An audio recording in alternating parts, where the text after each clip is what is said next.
I'll make you famous. Because I'm a cowboy! Oh, man!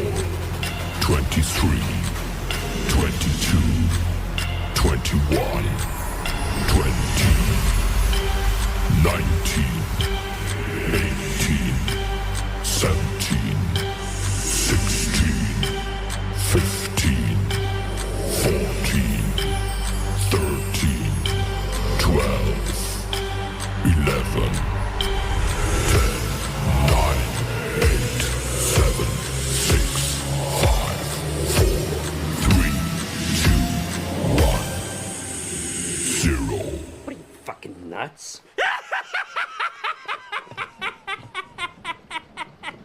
You thought.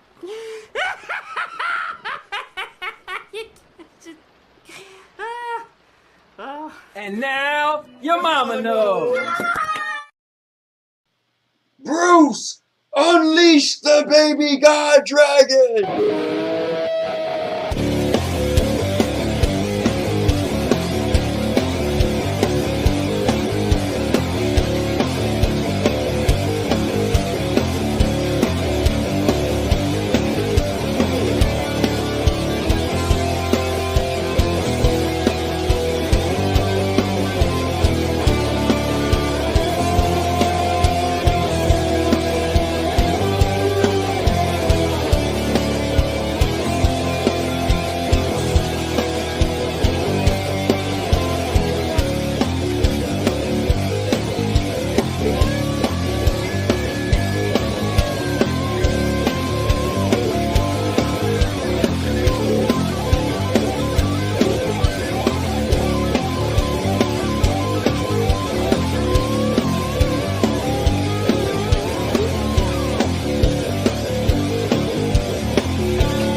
Well.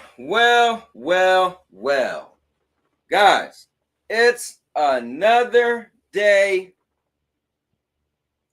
and it's time for another epic podcast. So I'm glad that you guys are here. And wow, where do we start? What do we do? Where do we go from here?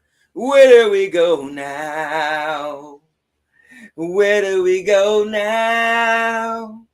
Guys, I'm ready to get into this podcast today and make it be epic. Yesterday was pretty epic. We had Purple Haze came on. We had new guy, my man Q Beanie. There you go. I got it. F-Cat was in the building. Lion was in the building. Like, it was cool. The stars was out. TK9. And it was good conversation. So today, how do we follow that up? Well, as usual, I'm the Cowboy, king of entertainment. And we will follow it up simply with me running my mouth as I do. Now, guys, I just want to take this time out to thank all the people who became members yesterday. And I also want to thank specifically Purple Haze for donating 5 members yesterday. And also want to thank Lion for making a big deal and ruffling people up and telling them to be a part of the channel, be a channel member, be an all-purpose champion, because that's what my channel members are called. That's my gamer tag on everything from PlayStation to Xbox to Stadia to, whoa, Stadia's dead. You name it, All-Purpose Champ is my gamer tag. Now, so I just want to thank you guys. I appreciate it. And I'm going to be working hard on these membership videos so I can finally get them done. And that whenever I get a new member, I could just do it that week. Bam, get it over and done with.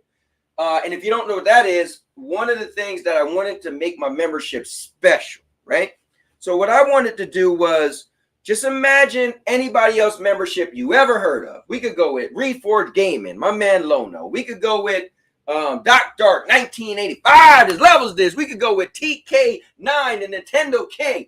It doesn't matter who you go with. What I do is something special. See, I love editing and I like to be creative. So what I do is I use my creativity to make you a personal custom video. See, the reason why I did that was I wanted to pour my heart out and my creativity and make something thanking you for being a channel member. Now, I also do it in the form of advertisement. So if you got a channel, I'll put your channel in there. I'll make like a little commercial for you, so to speak, showing all the different things you do. I'll go find certain stuff on your channel and add it in there and make it special. Now, the cool thing is one day this channel is going to be something great. Ooh, trust me, because the Cowboy King of Entertainment, I hit hard, right? So you guys already know I'm going to be, bam, I'm going to blow up. I'm going to take it from a 5 to a 25. You already know that. So the cool thing is you're going to be like, bro, I used to be on that channel all the time. I'm telling you, I was a part of it. They're going to be like, yeah. And you're going to be like, no, back in the day, he used to do member-specific videos. And you're going to Google your video or actually search it on YouTube. And it's going to pop up. And it's going to be me endorsing you. Your own commercial from the Cowboy King of Entertainment. Woo! All right. So anyway, guys, if you're new to the channel, check me out on the Cowboy King of Entertainment. I'm just a silly guy with a cowboy hat, and I do a lot of things. My channel is like getting 4 channels in one. I used to go by the King of Content because I outworked everyone. I don't care who your favorite content creator is, and I don't care how many subscribers they got. They don't outwork the Cowboy. So, but I realized, you know what? Limiting myself to the King of Content. Because at the end of the day, I'm here for you. Because I'm here to entertain. So, with that being said, guys, check out the channel. Just go to the front page and scroll down. You'll see I do podcasts like I'm doing today. You'll see I do gaming. We talk about gaming on the podcast. I'll have specific gaming videos. I also stream games sometimes. So you see gaming streams. You'll see vlogs where you can check me out and my family and all the different stuff I do. So you actually get a peek inside, okay? You get a peek inside the content creator. Like your favorite content creator. I don't know who they are, but let me know if you've seen their wedding. I'll wait. Let me know if you could go pull up their wedding on their channel. Can you see them on their honeymoon? Do you know what they ate for dinner on their birthday 2 years ago? Do you? Because you can see what the Cowboy did on this channel. And then I'm a big fan of reviews. I just love to review things. So, for instance, this. I reviewed this. It's a wireless keyboard, right? I love it. That's what I use, right? I reviewed this. This is the best mobile controller I've ever used, right? So I review anything that I purchase. Reviewed my phone. Just check it out. So with that being said, yeah, you guys know a little bit more about the channel. Make sure you check me out. Oh, and also last thing before I sit down is I like to call myself the bridge between the viewers and the content creators, because I do something special. And you ask your favorite YouTuber, do they do this? I allow anyone in that chat to be on the panel and be a part of the conversation to the next level. See, if you got something you want to discuss, you want to rebuttal, let's say you disagree with something I said, I throw the link out. I allow anybody to click on the link, and bam, you're right up here with me. Just like yesterday, my guy Q Beanie, first time checking out the podcast, and it was his first time on the podcast. I don't make you jump through hoops and crawl and scratch and dig. Nope. Come and join me. Be a part of the fun. All right. So with that being said, let me hit the bag one more time. Yeah, front snap. Yeah, hits, cut. Oh, let's go. All right, so I'm going to grab a chair. I hope you guys grab a chair, and we're going to get this show on the road, as they like to say. All right, so I like to say what's up to what I like to call the early adopters. That means the people who show up first. And let's see. All right, cool. All right. So, guys, hit the like button. We got 8 watching, 6 likes. Let's see. Let me see who is in the building. All right, so my man Obi Rose is in the building. He said Tekken rank 4th Kai, or I used to call it Caillou, but whatever. Here, let's go. Like, comment, and subscribe. Let's go. F-Cat is in the building. Said F-Cat coming in clutch. Red Giraffe, my guy, is in the building. Said, hey, Cowboy. F-Cat said, Giraffe, does YouTube block the word jetpack sex? All right. He said, maybe, I don't know. They probably blocked the word sex. Yo, my man also from Jersey, one of the Jersey boys, the game vote is in the building. He said, yeah, we know. Holtz is in the building. He's not just my guy. He's not just your guy. He's the accent guy. Give it up for Holtz saying good evening. Let me see. Red Giraffe said, gotta go talk to my pastor. I'll be back later, Cowboy. Have an awesome day, guys. Yo, thank you very much, Red. I'll see you later. Obi said, that controller allowed me to get to first Kai. Let's go. Yeah, man. Obi just bought one of these. It's an epic controller. Oh, Rue Diggs is in the building. Rue Diggs, I'm getting to your video. Don't worry, man. Lion is in the building. He said, yo. And I said, fam, what's up? What's up, Lion? I gave you a big shout out in the beginning. I hope you heard it. Don't forget to like and sub. And Rune's in the building, my guy, Rune. And now your mama knows. Yo, Rune and I, we go back and forth. I love it, man. Rune, just want to say I appreciate you, bro. Thank you for being a part of all that I do. Let's see. Holt said, I would punch that bag and tear my jacket.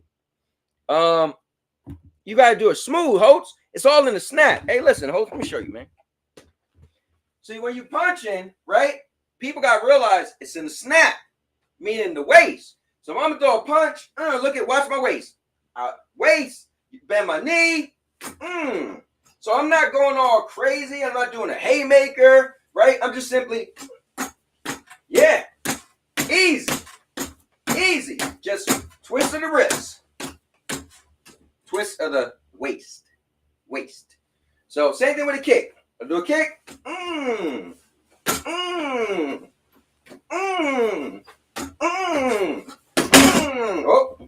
my bad.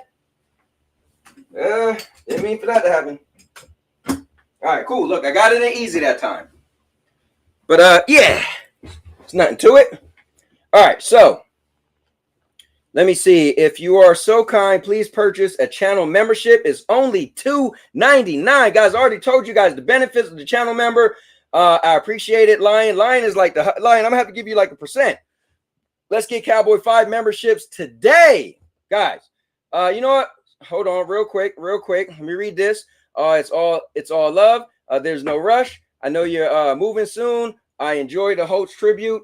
Yeah, Rue Diggs. It took me 3 hours, man, to make that video. One, I had to go find the video that where Purple Haze donated. But I do make sure I save those videos, right? So it's easy to find. Two, I had to find all those videos with all those special moments that I wanted to add for Holtz. And it was special for me. Holtz is you guys, you know how I love Holtz, man. He is one of my favorite guys, and I wanted to make it special. And Brew Diggs, you're one of my favorite guys too, man. So just know when I get to it, it's gonna be epic. Cause I'm a cowboy. Oh man. Sorry guys, I try to say that at least once in the show. So I had my opportunity. Arun said, I appreciate you too, bro. One of the best channels. Hey, Arun, man, honestly, I'm just trying to make my channel something you guys would enjoy. I try to take criticism.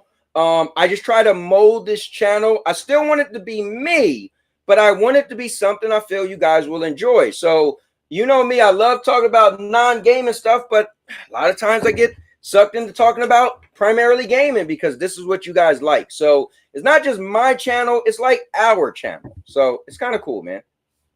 Oh man, there you go. Yeah, Rudiz is gonna be cool, man. In my head, I already have like stuff I want to grab, stuff I want to say. I'll give you the format. What I do first is I sit down. And it's not, when I do these videos, you don't see me in my car or nothing. I like to sit down, have my actual background. So here, let's show you guys this. I like to switch my background for those videos, right? So for those videos, let's see. I like to use this. So, whoops. Wrong background. My bad. There we go.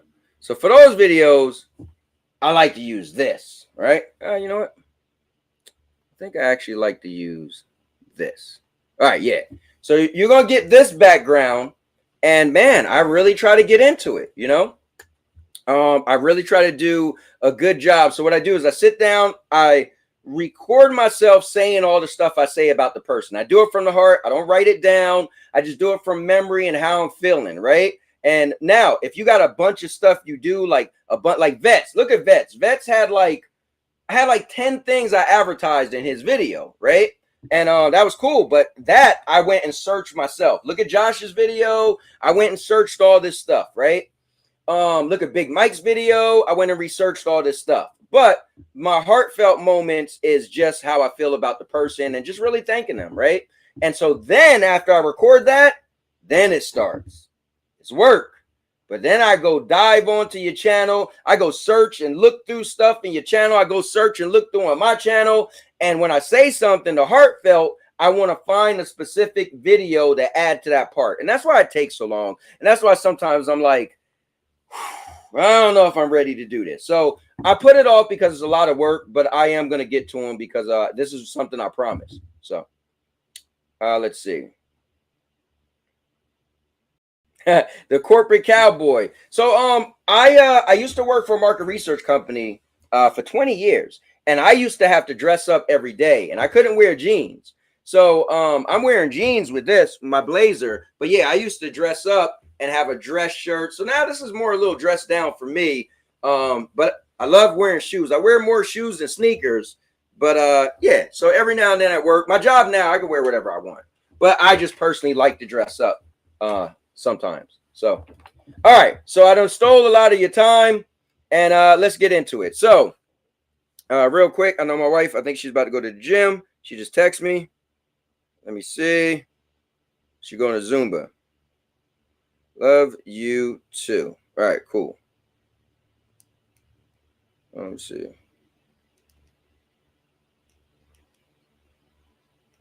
Oh, okay, Lisa. Okay. All right, sorry about that, guys. You know, the wife just had to respond to her. You know. All right. All right, that's it. So one thing I want to do, and I think I want to get it out the way early so we could just roll straight with the show. I like to go to the movies, guys. You know, so I love movies, I love video games, I love wrestling, and I love content creation. So those are my 4 main things I like to do on a weekly basis, my hobbies. So I went and seen Guardians of the Galaxy, Volume 4. And I want to do a spoiler-free review. As you guys know, I don't spoil anything. And so I want to do this review real quick. let me knock this out first. And then we can, get to the rest of the show. And hopefully I'm not streaming too long today, because then I want to get back on and I want to finish playing the game that I started playing last week, which is Wanted Dead. It's a decent game. I'm not the craziest over it, but I want to play and beat it. So let's see. I'm looking for a good picture to use. You know what? I think this is going to work. I think this will work. Here, let's blow it up a little bit. You know what? One more. Yeah, you know what? I think this works. All right, so let me share my screen.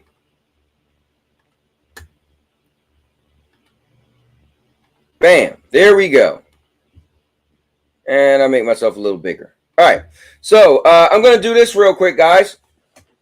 And I got this extra space. I wish I had a little more. But yeah, so this is my Guardians of the Galaxy real review, but spoiler free. Now, I like to do my reviews on three things. First is the story. Second is my expectations. And the third one is entertainment. So, as far as the story, I thought it was pretty cool. It was heartfelt. I know so many people that asked me, did I cry? And I'm like, this girl at my job, she said, oh my God, I cried so many times. Let me know if you cry. I'm like, I came back to work. She's like, did you cry? I said, hell no, I ain't cry. What the hell I look like? I'm the cowboy king of entertainment. We don't cry over here. However, I see why she was crying. It pulled on the heartstrings. It was a really good story. And I think Marvel did a good job. Now, I don't know if you noticed or not, but this is supposed to be the last Guardians. So I think they did a great job if it could be the last one or if they decided to keep it going. That's all I'll say. So the story was definitely good. It was pretty much surrounded around Rocket. It was pretty much showing his backstory. And as they went through the movie, they flashed back and forth between his backstory, and you got to learn more about his character. So I thought that was pretty cool. So for me, the story, definitely on a high note. Now, my expectations, I'm going to be honest with you. I'm kind of falling out of Marvel. I still watch it. I still like it. But for me, I'm more like, okay, you know what? It's a Marvel movie. I look at it as your Transformers movie. It's more of a popcorn movie. Hey, cool, a good movie. It's funny. You can take the whole family. But I don't look at Marvel as they're going to give me that serious, they turned a comic book into a movie. It's a great adaptation. Now it's kind of like, you went the route where you're pleasing everybody. And for me, it's all right. So it exceeded my expectations because I didn't think I would like it that much. I say it's the best Guardians movie. So I think I enjoyed it the most. I was never a big fan of Guardians because it was too much comedy for me. It was too silly. It didn't have super big shoes to fill, especially now that I don't look at Marvel the way I used to. But it definitely, as far as expectations, it exceeded my expectations. Plus, let me back up a little bit. I want to do, if a movie's like so-so, you get a front snap, okay? If it's, no, I'll do this. You get a roundhouse, right? Get a roundhouse. If the movie is pretty good, I'll give you a spinning back kick, okay? And if the movie is good, I'm going to give you a jump spinning back kick. So we're going different levels. As far as the story's pretty good. It wasn't amazing, right? So, you know what? The story's going to get a roundhouse. It's right now. Exceeding my expectations is pretty good. Now, it didn't like blow it out the water, but it did do a little more than meat. So I'm going to give it a spinning back kick. All right. Now, this is what I love to go over. Entertainment. Now, me personally, I was one of those guys that was a big Jean-Claude Van Damme fan. You know, the 80s action movies, early 90s action movies, everything just blowing up. You got action. So for me, entertainment is what I love to cover, especially when it's action-packed. And this movie, dare I say, was pretty action-packed. So I really enjoyed the entertaining side of it, especially the comedy. Like, I laughed like crazy. And mind you, I don't like a lot of comedy in my comic book stuff. I want it to be gritty, but I accepted that now it's a popcorn movie you could bring the family. So to be honest with you, I laughed like crazy. It was that drama. I didn't cry, but I could see why people cried, right? And the action, the fighting, the explosions, the twists, the turns. Guys, the entertainment of this movie was definitely up there. So I don't really have much more to say. I won't spoil it, spoiler free, but this definitely get a jump spinning back kick. Yeah. You know what? I kicked over it. You guys probably want me to hit it. So, okay. I jumped over and kicked over it again. All right, let's do it. Ah! The problem is I'm trying not to break stuff. You know what? I didn't actually hit something this time, so I didn't break anything. Usually I break the Godzilla. So anyway, guys, so the story was decent. It exceeded my expectations.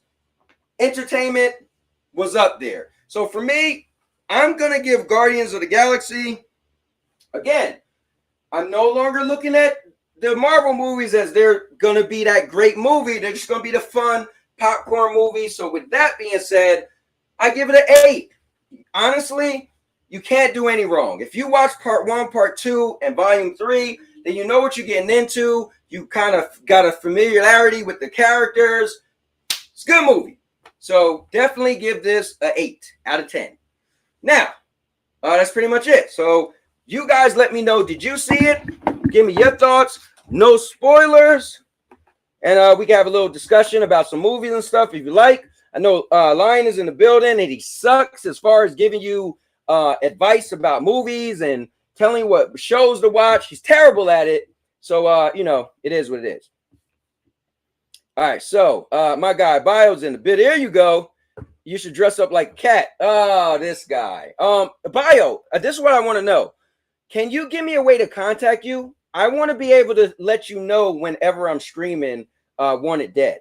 So let me know. Like, I feel bad if I stream it one day and you're not there. So let me know if you're on Discord, if you're on Twitter, Facebook.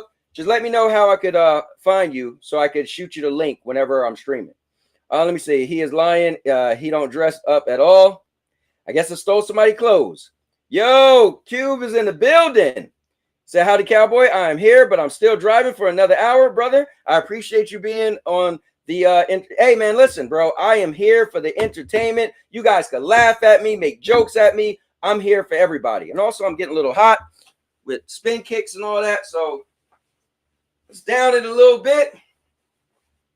All right. So did anybody see this movie? And if you did, can you give me your rating from 1 to 10? Bio, so yeah, I have Discord. All right, so I need to find you in Discord, Bio, so we could chat. Yo, Crystal, what's going on? Guys, let me give a shout out for Crystal, who's in the building, and also get a shout out for my man, Q Beanie. Let's go. And you know what? While we at it, give a shout out for my guy, Bio is in the building, and also, I don't want to, but Obi Rose. What's going on, guys? Thanks for joining. I appreciate it. So I'm going to switch gears. Let me know if anybody's seen this movie or not. And if you did, what's your rating? If not, we're going to do a topic switch and get into the next topic. You let me know. Also, you guys know how I like to do. I allow anybody to join. So that's talking to you, Crystal, to join. Here's the link. And if you guys want to join, you want to talk about any of the topics we're talking about, definitely jump in. Also, here's something else I want to say. Hold on real quick. I just accidentally clicked off of this. All right, here we go. Also, what I want to say is, guys, if you have a question, like let's say no matter what we're going through, you might have a question about a specific thing. Just write the word question or a Q and then add your question, and then we could answer any of your questions. So definitely want to do that as well. Let's see. So FCAT said nope. Let me see. We could maybe do a Discord call or something so we could communicate better on the game. Yeah. I'll just simply let me find you right now. Bio. What is your Discord? Like, how do I find you on Discord? Let me see. Yeah, just let me know how I find you on Discord, and I'll just send you the link whenever I do it. That's all. Guys, here's a link. You can join the show. I already know somebody else is jumping in. None other than my right-hand man, FCAT, is coming in the building. Give it up. FCAT, what's going on, man? Talk to me.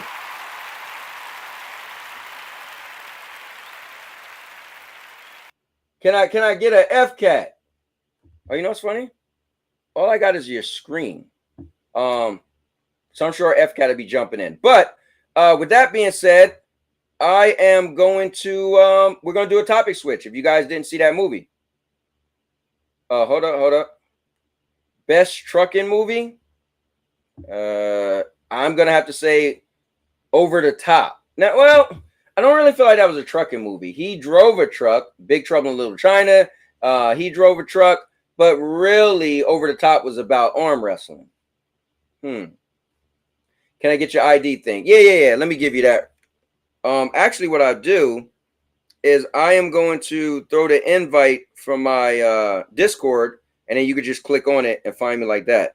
And the Discord, the link for my Discord is in all of the videos. So let's do this. There's my Discord, guys. Check it out. Click on that bio and then send me a message. But let me do a topic switch, and then we're gonna get right into the next topic. So guys, it's time for a topic switch.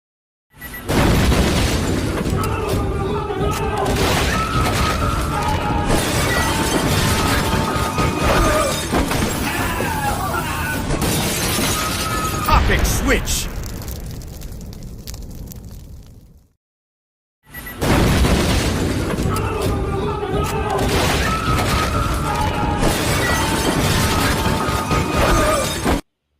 Yeah. Here we are. So this is really cool. We're going to get into the next topic, but as I do that, I actually got some people that's going to join me, and it's going to be, it's it.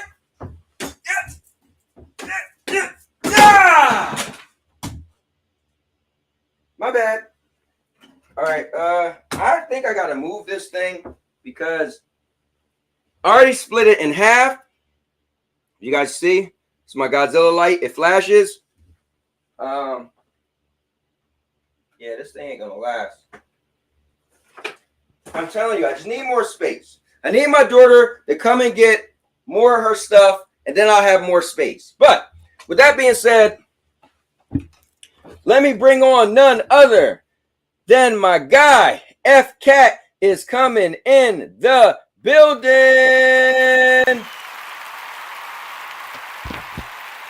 FCAT, what is going on, man? Talk to me. Can you hear me? Yes, sir. Can you hear me? Okay. Yes, Yeah, sir. there we go. All right. And then none other than, it's not my guy, it's not your guy, but I like to call him the accent guy because the ladies love that sweet voice. Folks is in the building. Good evening. You're too kind. Too kind. Hey, Holtz, they listen, bro. They're knocking down the door, you know? That's it. We can all go to karaoke if you want, girls. Anytime. All right. Listen, I got to come over there and get some fish and chips, you know? Great time to be over. Great time to be over this week. Yeah. So how you guys My doing? computer is acting up real bad right now. Well, we can hear you pretty good. Bear with me. It's acting up real bad right now. All right, fair enough. And if anyone wants to come over this weekend, I've got a communion, and I'll be in a lovely suit, and I've just bought a brand new pink and blue stripe for the communion. Okay. So I'm already dressed. I'm already dressed for the part. So if you want to come over, Okay. Oh man, I'll buy you all fish and chips and take you some karaoke. We got Eurovision, over in my city on Saturday as well. So it's a win-win for everyone. Come on, get your tickets over. Rock is coming over here, so I think one of us got to go over there. Is Rock coming to the States? Yeah, tomorrow. He's going to Florida. He's going to Disney World. Oh, yeah, it's a good place to go to. Man, if I was in Florida by then, I would have definitely met up with him. You know? I would have drove down. Down to Florida. How far is Florida from yours? Is it driving distance or is it like it's completely far? Mm-hmm. Oh, hold on. Let's see. So, also want to give a shout out to Bio and Crystal. Both just joined in the Discord. I always say it in the Discord, but I'll say it right here. Guys, feel free when you go in the Discord, jump in any conversations you see. We talk about everything. Them Holtz and I, we talk about food. I mean, you name it. And also create a topic. If you want to talk about something, just throw it out there. Trust me, we're all going to be joining in. So I want to give a shout out to Bio and also Crystal. It's the first thing I check in the morning, last thing I check in the night. It's always one of the things where straight away it's always moving forwards, and it's always good to just scroll up, see the past conversations, put your foot. It really is a good. Yeah, I get up in the morning and I'm just scrolling, you know. And when in the middle of the day when I'm busy, I always try to make sure I caught everything that happened in the Discord. And I always look and tag people. If you specifically are talking to somebody, tag them, because I always make sure I respond to anybody who actually tagged my name. But here's FCAT is back. Also, FCAT play movies in there sometimes. Like you could go into the general chat and hold on, what we called it? Oh, the live stream. So we changed the name. FCAT said change the name. It's called live stream. So go into the live stream, and sometimes you'll see FCAT in there playing movies, and it's pretty cool. So I brought up a question about movies, and QB said Wrong Black Dog with Patrick Swayze. I don't know if I've seen that. Is it called Wrong Black Dog? Okay, Yeah. I think everything's running fine now. Are you good? All right, DJ Grom, do me, baby. Do me, baby. Is that something? That's what I'm gonna do. You know, DJ Grom's on tonight. I'm gonna oil myself up, ready for the show, and I'm like, Yeah, man. I'll get him back in his chat, all oils up. DJ Grom, guys, you got to check this guy out. He streams at 8 p.m. Eastern on Twitter. Trust me, you've never seen nothing like it. He plays songs. He's like a virtual DJ. He got women dancing on tables and stuff. Trust me, it's cool. Last week, no, was it last week or was it the week before that? Well, one of the weeks I tuned in. He said, dude, you want some hip hop? You want some R&B? I said, bro, you don't got to do that to me just because I'm black.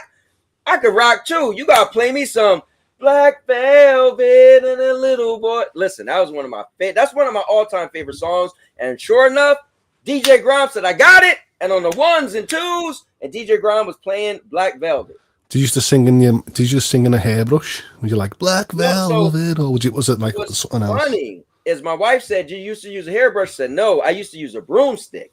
You gotta go for it, Oates, with that broomstick. Oh, so like you were walking around like sort of Freddie out of Queen. You're like, yeah, man. I used to jump on my bed. Yeah. I'd be scared to go on the bed with a mop, like, but with a brush, like. But I get you. Yeah, this is crazy. Blew my screen. And the actor Meatloaf were in Black Dog also. Okay, so it is called Black Dog. Okay. I don't think I've seen Black Dog. Hold on, let's take a look. Meatloaf was in Rocky Horror Picture Show. He was also in Fight Club. He was also in. Oh wait, never mind. I was just about to mix up Fight Club Meatloaf with Black Jack. That wouldn't have been cool. But let's take a look. Oh, there we go. Black Dog. All right.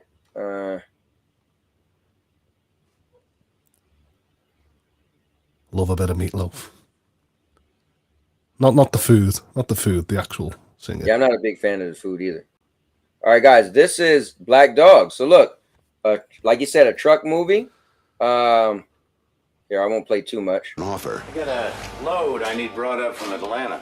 It's off the books. He couldn't refuse. Even with what Gonna we refuse. both make, we are. Oh, real. trying to hijack the load. Good old Southern hospitality.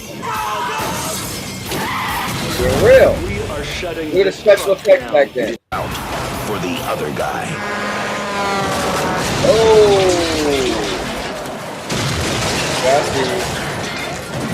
Guys, that is Black Dog with Patrick Swayze. Good stuff. You know, I mean, the commentary was always great back in the 80s, like that voice there. Mm-hmm. He's going to put you through a roadhouse window where you're going to actually see ghosts. Patrick Swayze is in. Black Dog.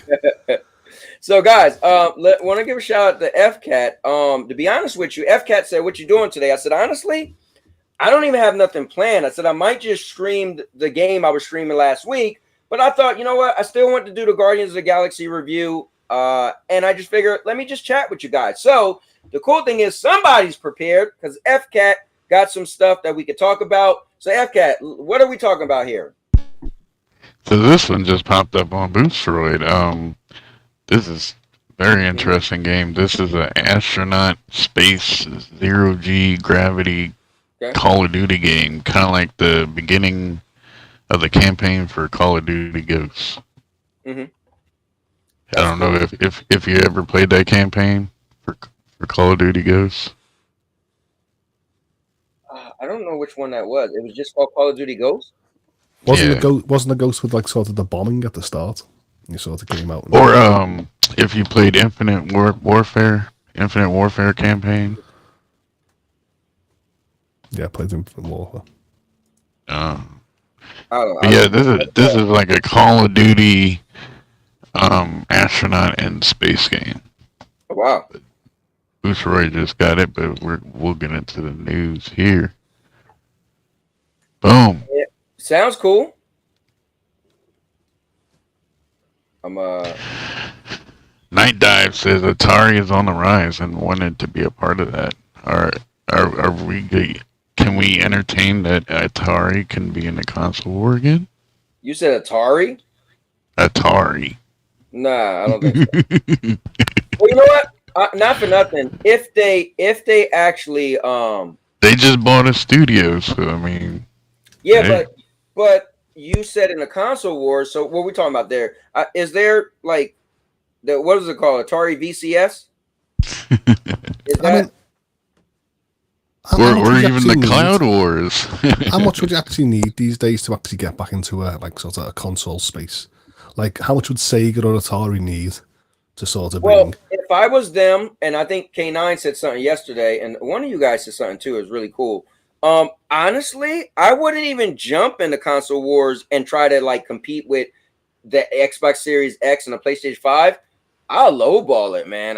If I was me, I'll come out and make a console like X ain't the Xbox ain't even in the console war anymore.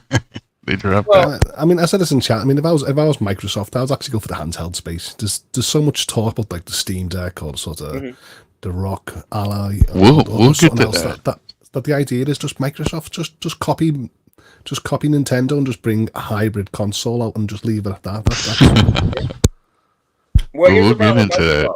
So if Microsoft did that, it would be hard because they would be backing down on what they already did. No, they'll be back. No, they won't back. It's that they just understand that, you know, there's other marketplaces to tap into this generation. I mean, I was always in chat yesterday saying, no, it is next gen because there's different features and portable aspects and different ways to game in today's market. So I don't see it Microsoft backing down. I just feel like they go, okay, let all the bigwigs play PlayStation and PC. Yeah. So wait, hold. Are you saying that Microsoft would then stop support for two consoles they came out with? No, finish the generation off. I'm talking about, finish next generation. Yeah, I'm talking about like. Oh yeah. I'll be with you. Hey, next generation they might be Xbox Cloud. But any of y'all heard of this studio or this game? Pixel Opus. Yeah, apparently Sony owns them. Or shut them down now. The 70s want the Atari back. I mean, I've heard Concrete Genie, so the studio behind Concrete Genie. Oh, hold up. Cubini said ESB ratings for Starfield came out. We're gonna get to that. It also says we're gonna get to that, Cubini. What'd you say? Wait, we're gonna get to that. All right, cool. All right, we're gonna get to that. Makers in the building, as usual. Rest in peace, Xbox and Sony, Nintendo, the true company for gaming.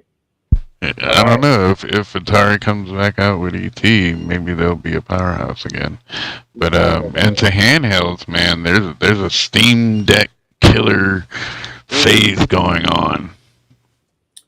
So, I never played the Steam Deck, but I hear that this internals is more powerful. Holtz, you have a Steam Deck. I mean, what's your thoughts? AO Neo and stuff like that. There was loads of handhelds last year that was more powerful than the Steam Deck. Okay. But why I actually went for the Steam Deck is I trusted Valve to optimize and customize the experience better on their devices, because they've got their own clients. They know how to run the Linux. They know how to do a lot of stuff. And yeah, I believe that my decision was right buying the Steam Deck. So when I actually see these competitors with more power, I'm like, okay, more power means more power drainage. How optimized is it?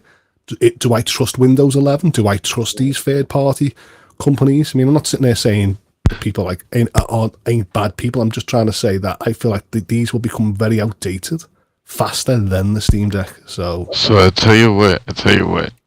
I am not interested in the handhelds, but one handheld that they announced recently, which is going to have a live stream on Thursday. Okay. This baby, the ROG Ally. I have super faith in this. I am not for some reason. I am not interested in this one bit because one, it doesn't have an OLED screen. Yeah, it's got more power, but it's like $200-300 more, like euro, than the Steam Deck, and I'm like pushing more money in today's crises and stuff like that in a handheld when people have already got options like sort of this, Steam Deck or Nintendo Switch. I feel like is pushing it really, really far. $800 makes me instantly go, nah, no, thank you. But the thing is, does it include the dock? Because we have to include that too. The dock, which can do the 4080 graphics. Okay. Yeah, so we don't know about that yet. So we just know about the handheld. Yeah, what I was going to ask Holtz was, okay, so you already put out there that it doesn't have the display that you would like. So I get that. But do you think it's worth it if it could produce more graphical fidelity than the Steam Deck?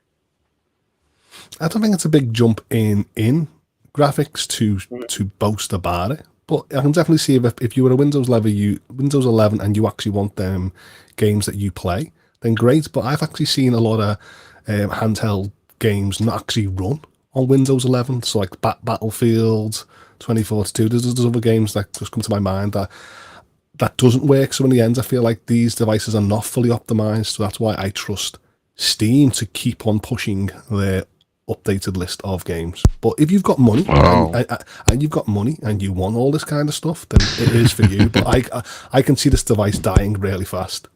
Okay, that's fair. This one, really? Yeah, I think Switch and Steam Deck are going to. So you think Steam Deck has claimed that dominance over the handheld? I think. No, Switch is still a handheld winner, but I think Steam Deck, with their operating system and what they're doing in their community and the way they're optimizing games and the way the community's getting behind it and stuff like that, I feel like it's more successful than having this. So and you kind of have to look like you can play.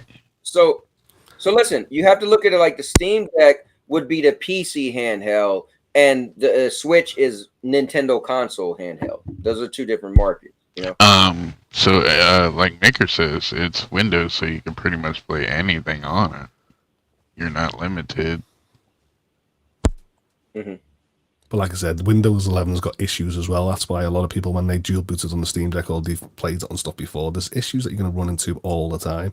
That's why the only thing I would trust on Windows is definitely a Microsoft handheld, because by that time the interface would be fully optimized for that device. When people got the Steam Deck, rumor is the Windows 12 will be cloud-based, apparently, and you have to pay a subscription for it. Well, listen, one of the first things people was doing when they got a Steam Deck was installing Windows.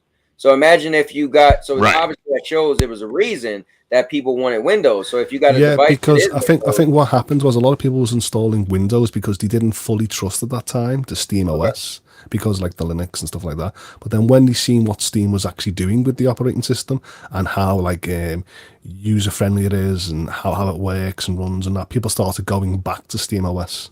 So yeah, it's I think like Maker I just think said. this is gonna do it. This is what's gonna compete against Steam Deck, because if this thing can hook up into a external GPU dock that plugs into your TV and it makes 4080 graphics, I mean that right there, that that's like GeForce now. So in the end, type stuff. so we're talking about handheld, and then we have to plug it into an external GPU. It's like that's Yeah. the idea of being portable, isn't it?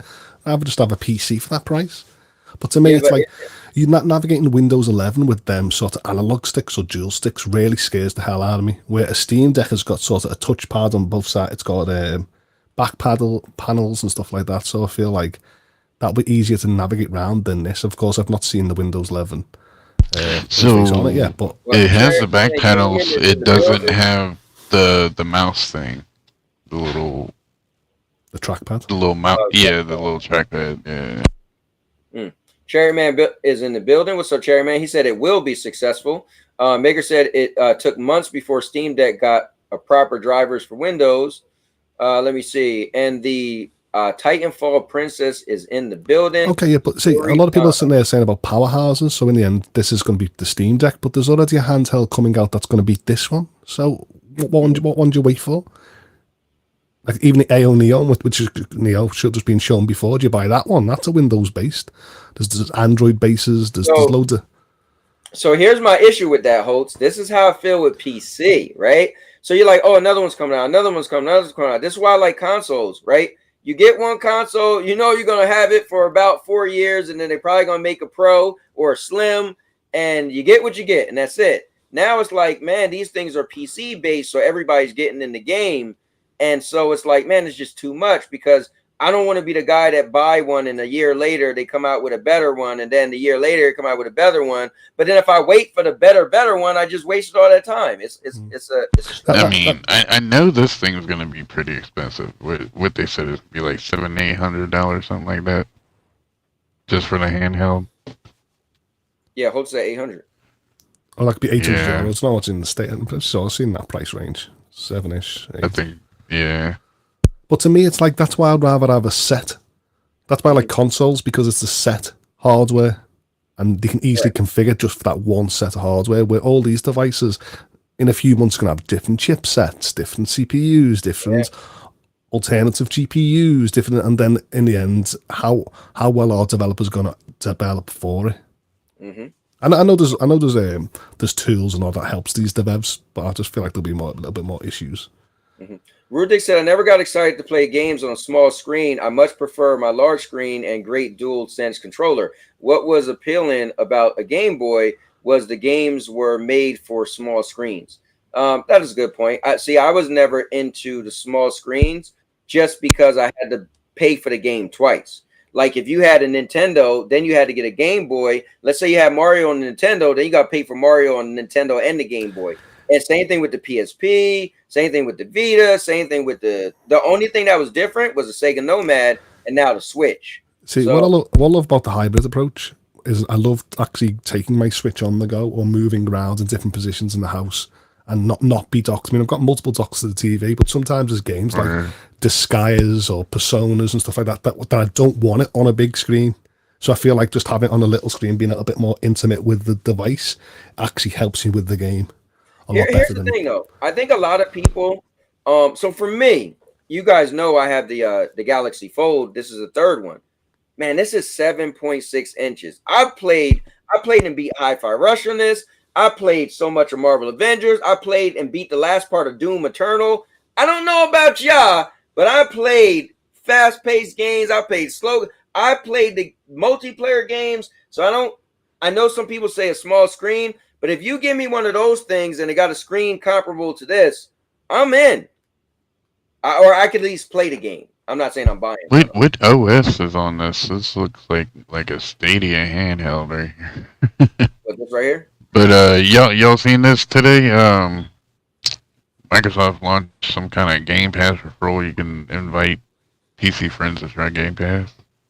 That's cool. They get a 14-day free trial. Pretty nice. We're still waiting for that family plan, remember? We're still waiting for you to be able to play games on Game Pass. Cloudbus said I can't play Battlefield 2042 on the handheld. I mean, listen, I played Destiny, I played Call of Duty. I definitely can, but again, the screen got to at least be comparable to the size of my screen. Let me see. But I could play Assassin's Creed. I get what he's saying though. There's a great point you guys are making. Thanks, man. Let me see. We don't all game in a huge mansion like Holtz. Everyone thinks like them in this millionaire and mansion. Great one. But still, you know, I mean, just moving to a chair, moving to a different place. So do we still want to talk about Redfall? I mean, yeah, I don't want to drag it out. Though. I definitely don't want to. I don't want to drag it out. So before we finish on this handheld, it's with more power becomes more power consumption. I don't trust them to optimize the battery of yet, so I can see this just dying just as much 2-hour window. So be very. Q Beanie, that's definitely a good point, man. He said, well, not a good point, but he said, yeah, he have a Galaxy Fold for Cowboy do the same thing. Here's what I'll tell you guys. So the crazy thing is, because I use this with remote play or a cloud, it doesn't drain the battery. So the thing is, those devices, when you download a game, it's going to be running it off of the hardware. So the battery is going to die fast. But as you guys know with cloud, you're just using the screen time being on, which lasts a pretty long time. So not to say anything is better, but Cloudbusters has said like 120 hertz screen. Where I'm totally opposite. I'd rather have an OLED screen than any more hertz. So I'd rather have vibrant colors and. Since we're not going to talk about Redfall, we got to talk about Starfield, guy. Well, no, I mean, listen, I just don't know. Pull the Redfall back up real quick. Let's just knock it out real quick. I mean, what's there really to say? It was a poor launch. I mean, it's half broken. Yeah, we'll pull it up. Messed up, needs update. Real quick. We'll just recap what you it. think, Holt? What isn't broken these days? You know what I mean? I'm sitting here with all my. I'm sitting here with my PC, and I'm constantly turning up, seeing Hogwarts and Last of Us and Jedi Survivor patches. And I've seen more patch updates than I actually do playing the game, and I'm like, oh god, these games and stuff like that. I mean, so I feel like I've seen people on Twitter beat Redfall. Like, damn, to me, I'm stuck it out. Yeah, the screen is 120 hertz. But go ahead. Yeah, I'm like, if that's for you and you're going to stick it out, then that's great. But to me, I'm like, I'll just let it go over a little bit of even stages first, and then I'll jump back in. I mean, I never paid for it; it's a part of Game Pass, and that's why you should be selective. So Starfield, guys. I mean, this is Xbox's big IP, their flagship. This is their face. This is the new Master Chief. But just say it for 2023. This is no, like Master Chief is dead now. They're shipping boxes. They're shipping boxes with this picture on it right here, Cowboy. This is the face. Master Chief's not dead. Exactly. I mean, how long's it been? It's only been like, what, a year and a half since he actually came out in a game. It's not been long ago, has it? Right. But Starfield's supposed to be this big game that Phil Spencer said, oh, people are not going to trade their PS5s for. And it just came out today. The ESRP rating reveals that Starfield will have drugs, in-game purchases, and jetpack 6. There you go. That should be up. That should be like, hey, jetpacks and drugs. Well, hey, what can go wrong? Hey. Oh, wait. I don't understand. What are you asking, Rudig? She said Starfield is Bethesda. Bethesda got bought by Microsoft. So Bethesda is a Microsoft company now. So as an Xbox company. So yeah, so this is Xbox first party big game. That's supposed to be the new IP, new face of that. Face of the brand. It ain't Master Chief anymore. So here's the thing, Rudix. Bethesda is an Xbox first party studio now. So it is. I would never want to lose Master Chief in my mind, and I said this about God of War. If you can't go forward, go back 20 years, and then start it again. Reimagine the game and move it forward again. Honestly, they're doing the hell out of that with Resident Evils. Yeah, you know what I mean? I mean, the idea of a space marine with that, Master Chief that goes against, he's like so patriotic, but he goes against orders, and it was a great, great story. So I feel like to myself, why not just go back 20 years and there we go again? Same like Cowboy said, Resident Evil. It's always a timeless classic of the zombies and outbreak that just go back and reimagine it. Yeah, they are, man. Listen, they are. So Holtz, let me ask you: do you want your Jetpack 6 in 30 frames per second or 60? I'd rather go for a slower motion as long as I can last more. Well, I'll tell you this: if Starfield plays like Redfall, I'm cool. Now you guys might have, I don't know who had a bad experience, but if there was never anything that said Star or Redfall was 30, I wouldn't even ask is this 30 or 60. It just played smooth for me. And that's why sadly you should do a blind test without actually anyone giving you any information. You should just sit there and with people's perception go, okay, this game looks like it's native 4K, 30 FPS, 60, and then just work with it instead of instantly jumping on the bandwagon of the marketing. Yeah, and notice the difference, Holtz. When I played it that day, I literally didn't watch anybody else play it. I didn't listen to any reviews. I said I wanted to go into Redfall blind. Now I heard the previous stuff from the early, the early access and the people got review copies, but I didn't like the day one game. I didn't listen to nobody. I literally people who I know were streaming or talked about it like Rock. I turned it off, and so I went into it. I wanted to experience it for myself. And honestly, I'm not saying I walked away like I can't wait to play it again because I never played it again. But I played it and was like, dude, it was fun. If somebody asked me to play it, I'll jump on. I was saying this in chat yesterday. It's funny how everyone just says 60, 60, 60 like it's a new term. But in chat, I was like, there's 60 FPS since the SNES days, the Super Nintendo games. But it was at 18-bit, 32 bits and stuff like that. Right. So we've always had 60 frames, but the graphics were so low. But I think now people are sitting there saying they want HD 1080 60. That's what it is. That's what it is. It was the PC people that came over to console and they were demanding 60. It's the right. So when I got into PC gaming, right, I thought to myself, when I got back into like my latest graphic cards, I was like, oh yeah, I'm definitely going to hit 4K and I'm definitely going to have 60. Then I went, oh no, this powerful GPU I just bought can't do it. Yeah. Oh, don't worry, it will in the future. Buy another GPU. Yeah, still not there. Still not native 4K 60. So then you dial it back and go, okay, the sweet spot's 1440p at 60 or 120. Then, but no one wants to mention that. They go, yeah. I might have 4K 60 if I reduce every other setting, or every other textures, every other features, and then you go, oh, what for? Let me read this. Rudik said, but I'm saying that where is the Xbox first-party power? What have they been developed? Starfield was developed before the Xbox purchase. In my mind, it's not made by Xbox when it comes out.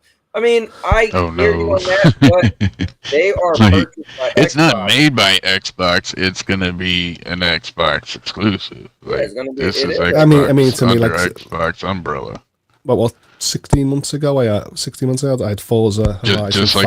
Like I had Halo Infinite, and I'm like, I can't keep on asking for more. And then I can, but but then I'm getting a new Forza and Motorsport. But then a lot of people go, oh, Holtz asked about your genres, and I'm like, well, the mechanics in Forza is amazing. Hence, and it's always had game of the year nominations, and the music and mechanics and graphics look lovely, and people go, I'm not talking about that because we're only talking about third person shooters in 60. And I'm like, why can't we talk about other genres that run gorgeous? But yeah. So let me see. Cubini said, I definitely take Starfield at native 4K 30. Makes more sense that type of game. So I have to disagree. You could give me 60, 1080 60. I'll take that over 4K 30. That's just me. Especially it's a first person shooter. But this is what Maker said. Maker said Hellblade will probably be the one to showcase Xbox since they bought the studio right after their first game. So I think Hellblade does look pretty serious. and I think Hellblade is probably gonna give you guys the graphics that you're looking for. Yeah. So like the next Doom that comes out, that'll be under Xbox. That Indiana Jones game that Bethesda and Machine Games Yeah, been I working need on. to see That's graphics. gonna be under Xbox. I need to see gameplay. QB now, Microsoft. Maker Chaos fought back, and this is pretty good. He said, "Rudigs, would that mean stuff like Returnal and Spider-Man, not PlayStation games, since they were bought after their release, also?" And it's a good point. I say Phil says 60 frames in 2020 for Xbox games. People should expect 60 frames. Is not PC influence. I still feel like Ratchet and Clank Rift Apart is the only PlayStation 5 exclusive game next gen that I feel. Everything else was always last gen ports as well. So I feel like, when are we actually seeing? So why not wait? Why not wait for Starfield and something else? Yeah. Well, what about Demon Souls? You consider that? No. You don't So consider that? No, what wasn't Returnal? I think Returnal was only on PlayStation 5 as well. Yeah. So it's more to games. me, Starfield seems like a mixture between No Man's Sky and Cyberpunk now. Yeah, well, real quick, Rudy said Miles Morales and Spider-Man are different games, and you can see that in the quality. Yeah, but you did. So I got to give Maker credit. His pushback was you felt like it wasn't their game, because it was purchased after the game was made. So I get that pushback, but I get what you're saying. Your main point is you're on the quality of the game, meaning the graphical fidelity. You want to be blown out your seat. I get what you're saying. I love games these days that offer fidelity performance or performance with other options, textures and stuff. I love having the options, but I would always choose fidelity over performance. Mm-hmm. Yeah, and Miles was supposed to be a DLC.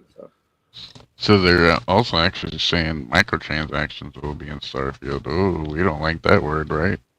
Well, but you guys talking about in the Discord earlier, right? Didn't you even say that Return or some Ratchet and Clank or something else said the same words, but they have no microtransactions, right? Well, the ESRB says in-game purchases, so that's microtransactions. Yeah, I know, but what was that? You guys put in Discord. Somebody said, yeah, the same game on PlayStation has literally the same thing, but there's no micro. I scrolled over that. Something like it's got the same selling features, but not classified as microtransactions. Yeah. But what's up? Ellis is in the building. Let me see. Go ahead. I don't mind. I don't mind purchases. I don't mind in-game, and I don't mind microtransactions because I don't buy them. And in the end, people were like back in the day, Shadow of War, and you know that's full of it. It popped up once. Here's a chest. Do you want to go to a store and buy more stuff? And that was it. I never seen it again in the game. But everyone was like, "Oh my god, it's destroyed the game." And I'm like, it popped up once. I'll do one better, guys. You all know my current favorite game, even though March 31st, they killed the game. Marvel Avengers. I had that game day one, right? I never once spent actual money on any of the in-game purchases, but that was my favorite game. So what that tells you, you have a choice. Because if that was my favorite game and I never once spent a dime, don't. Hey, you heard freaking Destiny, their season pass is going up, apparently. What, Destiny? Yeah, their season pass price is going up. Listen, Microsoft games went to $70. I mean, it's gas goes up. I mean, you can't have everything for a nickel.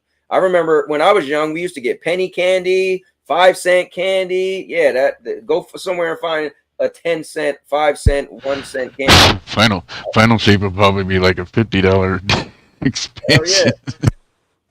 Cubini said, I have to disagree because Starfield is first person and third person. I don't want to see that game at 1080 60 with some muddy tech. Yeah, but here's the thing. And again, you can like what you like. I like what I like. But the point is, frames is good for movement. So a first person shooter, you would probably benefit with the frames. That's all. From a PC gamer, right? I've been there when I've actually turned stuff up to 4K, right? Okay.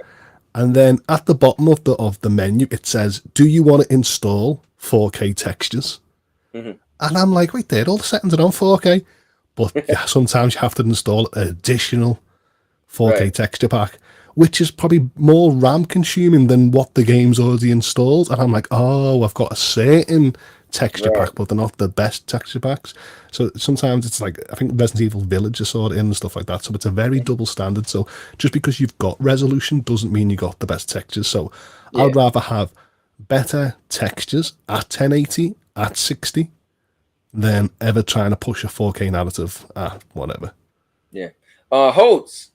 Ellis said, tomorrow we dance with the devils. Who are you kidding, Ellis? We are the devils, me and you, mate, not them. Rudy said there is no pushback. I don't hold a double standard to PlayStation. If they bought a studio when they already finished the game, it's not the first party created game. All right, Ellis, cool. these guys run around like little bad mouth and little cherubs. You know, they're that small, they run around cursing, and that's it. That's all they are. Yeah, he said he just pointed that out. Good stuff. Let me see. Digital deluxe editions counts as microtransactions since you get in-game items for more money.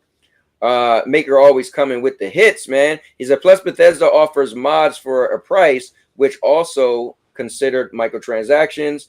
DJ Grom said, I have to go for my sound check. That's thanks for the entertainment. Hey, DJ Grom, I will be there, bro. I'm going to come in and check you out later on. So don't you worry about it, man. Let me see. Tears of the Kingdom, Legends of Zelda equals $101 in Canadian. And Ellis said, that's what I'm saying. Tomorrow we're getting those belts. I love it. And I love to see you try it. Now, I'm going to pull something up for you guys. Here's something we could talk about. It is May, after all. And the only thing that's happening in May that's important in my life isn't just my surgery on my shoulder. And I'm going to be out of commission. Guys, my surgery is also on a Wednesday, Holt, so we can't do We Wrestle Wednesday. We're going to have to do it that Tuesday. It's okay. Get all that, you know, go and buy yourself a Nintendo Switch with Zelda and relax and just play on that. You don't have to do nothing too strenuous. I got this, Holt. I'm good. I got a phone and a controller. I slap them babies together, and I'll play my PlayStation 5. But that's if. I don't know how my arm might be in a sling, and I think for the first week, I might not be able to move it. So we'll see. But anyway, let me throw this. What I'll do is I'll be playing Zelda then, and I'll just, when I don't turn up for We Wrestle Wednesdays, I go, oh, it's because the Cowboy's injured, and I'll just use that excuse. You ain't right, bro. Guys, check this out. Want to pull up the monthly games for PlayStation. This was cool. I actually was playing with Ellis last week. I downloaded each of those games, but I didn't play Grid's Legends, so I have to play that at some point. Check it out. I do a first impression stream where I play the game for an hour or so, and then I rate it from 1 to 10. How likely am I to play the game? I do love Grid Legends. Which game? Grid Legends. I do love. Oh, I never played it yet. I'm probably not gonna like it. I don't like simulation games. But you see, I've played it on GFN and stuff like that, and I've got it on my PC. And something wrong with that. I feel like there's something wrong with the HDR. Okay. But I'm like, that won't throw other people off. It really is a good racing game. I usually play these games when I'm listening to podcasts or music. Yeah, on Stadia, I played regular Grid, and listen, it's still simulation, but it felt a little teeny bit arcadey. Like it wasn't terrible, but that wouldn't be the game that I would buy. But I say this, Descenders was kind of fun. It really reminded you of Riders Republic, but just riding the bike part. That was cool. You go down, you're pretty much going down hills, and you got all these different things you could go around to. But I think the crown gem, and Ellis told me, man, he said, you're going to like it. Chivalry 2 was pretty cool. I did the tutorial mode is long as hell, but we had this epic battle where you got to like fight all the way from outside, and they bring it all the way to your, like, I guess, king sitting in the throne room. And it was crazy. I mean, you cutting heads off, legs off. It's pretty simple. And you could switch from third person, first person like this. I think a lot of games need to do that. But it was a lot of fun. What's so funny, apart from like Gran Turismo 7 and Forza Motorsport, I play every other racer like an arcade game, even though it's a simulator. So I will play Grid Legends, and I'll be all, and I said being a clean racer, I'll just whack everyone and goes, halt, you've got a rival, halt. You're not supposed to do that. I'm like, whatever. Who cares? I don't get penalised, so I'm just like, ta-ra, who's bothered? And that's how I play. So I look at this and I'm like, aren't these games on Game Pass? I don't know, are they? I'm gonna Pretty sure. Does it matter if it was on Game Pass, or does Sony always have to be the leading one in? yeah, I don't know. I don't know what that point was. Like, I mean, I feel like sometimes a lot of games on a lot of subscriptions are boring, but you can't have everything each month, should I say? yeah. But I will say this: I am gonna downgrade my PlayStation. I got PlayStation Plus Premium. I just barely used it. I'm one of these people where I typically play games when they first come out for the most part, or just a couple months later. And so for me, the extra games, by the time usually either I don't have the interest in those extra games, or usually I already played the extra game. So I am definitely down. What is the first one? Essential? So what? Essential, extra, and premium, right? Yeah. Yeah, so I'm gonna downgrade to essential. Well, I didn't want it this year. So essential is just the basic internet. No, it would be these 3 games right here, right? This would be essential. Yeah, and that. Yeah, you get a couple games every month. Extra, you get the old stuff. I didn't want PlayStation Plus this year. It sort of activated it. Mm-hmm. So I was on you game. said that. Yeah, it was. I want to be the one of them games where I just select per month based on what's happened out that month. That's what I want to do. Start saving on the cost of subscriptions. I was always down for subscriptions, but now I find they're just getting too expensive with not the games that I'm focusing on. Yeah. DJ Ground said for me to come the night before the surgery to his show. He'll take care of me. Well, thanks, man. Let me see. Tears of the Kingdom sell like crazy at smooth 720, 17 FPS. Hey, listen, Nintendo, people don't complain on Nintendo though. Cowboy, I don't know if you know this, but Xbox has 8 first-party games this year.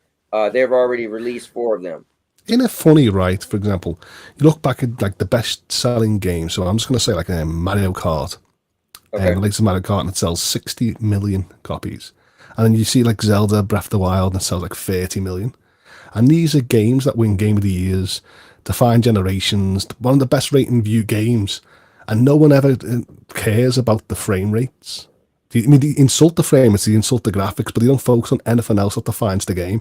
And then people will play games that they only sell like 3 million, 4 million at best. And then they go, oh yeah, did you see that 60 FPS? And that's all they can talk about. And you go, well, did it make Game of the Year? Did it have a great features or mechanics? Like, oh no, but it just it ran good at 60, and it's like, and that defined 4 million, did it? When I usually buy into PlayStation, I get premium just for the cloud thing extra, just like Game Pass Ultimate. Well, here's the thing. Maker said he also downgraded. The thing was, when I was excited for PlayStation Plus was when I was a cloud gamer. So remember back then, right? So I'm going to like, remember March and all that when it was called Project Spartacus, right? And I was excited, like, man, I hope like they do it justice. I hope they at least have PS4 games on the cloud. I hope the games are at least within 3 years old. So I actually did all of that I said, but then what happened was I bought a PlayStation 5. And once I had a PlayStation 5 and remote play, Yeah, but aren't they about to do the stream PlayStation 5 to PlayStation 5? Well, that rumor was supposed to happen in the March update, and that never happened. So maybe it was just a rumor. Don't know. Oh. Yeah, that's what I don't get about the Sony handheld that's coming out with remote play. I'm like, that's not going to compare with what the marketing wants in like sort of giving the best frames, the best fidelity, the best, because a lot of people haven't got the best internet infrastructure to even stream through their house. I'm like, I wonder why you would put the same cost of a device down for it. I was like, to me, I'm like, it's been. See, that tells me PlayStation. That tells me PlayStation is kind of blacking off a cloud. It could be. I think they have a ton of games, right? That was like PlayStation Now games. They put out games. Here's what's cool with them. It's just like Microsoft. Mainly their games come out and they'll be on the cloud. Like I feel right. It's like Xbox is pushing toward cloud. PlayStation's pulling back. I feel home internet infrastructure is the weakest point in cloud or remote play. I feel like internet providers and data centers and infrastructures outside are spot on. It's only when the internet comes to your house and you've got a crappy router or modem, you haven't got the latest Wi-Fi standards, you're not pushing IPv6 or something like that, and then you realise you've got a crappy Wi-Fi chip in your device or something like that. So I feel like it's the home infrastructure that makes these weak. So that's why I'm thinking that even if you've got the handheld in your house, you might have solid walls or doors that your PlayStation will be screaming, yeah, here's the image, play the game. But then when you look at your screen, it's just going to be lagging terrible. And not everyone's going to have the internet infrastructures that we've had from cloud gamers or well.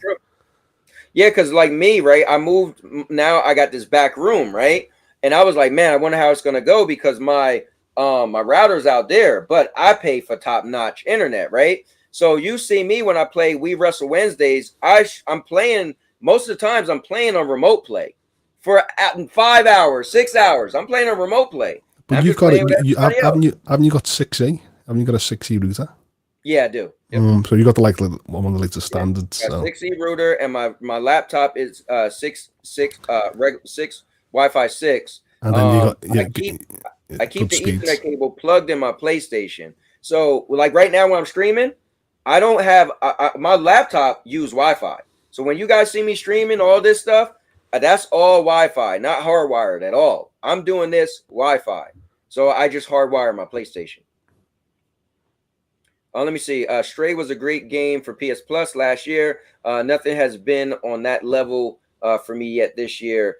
Stray was fun, but I never went back to it. I need to go back to it. I mean, because Maker, you buy your games, you're similar like me and stuff like that. But last month when I saw sort of like Uncharted, Sackboy, and all the games that I've owned in the last 2 years on PlayStation come, I was like, oh, that's actually a good month for that service. But like I said, with us, we're like, oh, let's add them games. Yeah, I think that's the thing, right? So you know me. I mean, I rent a lot of stuff. So by the time I rent something, it's probably not going to be on the PlayStation Plus, right? And a lot of stuff I rent aren't on Game Pass. So I use Game Pass when it's a game that looks interesting to me. So I get it on Game Pass so I can play it right away on the cloud. But other stuff, I get it here, you know?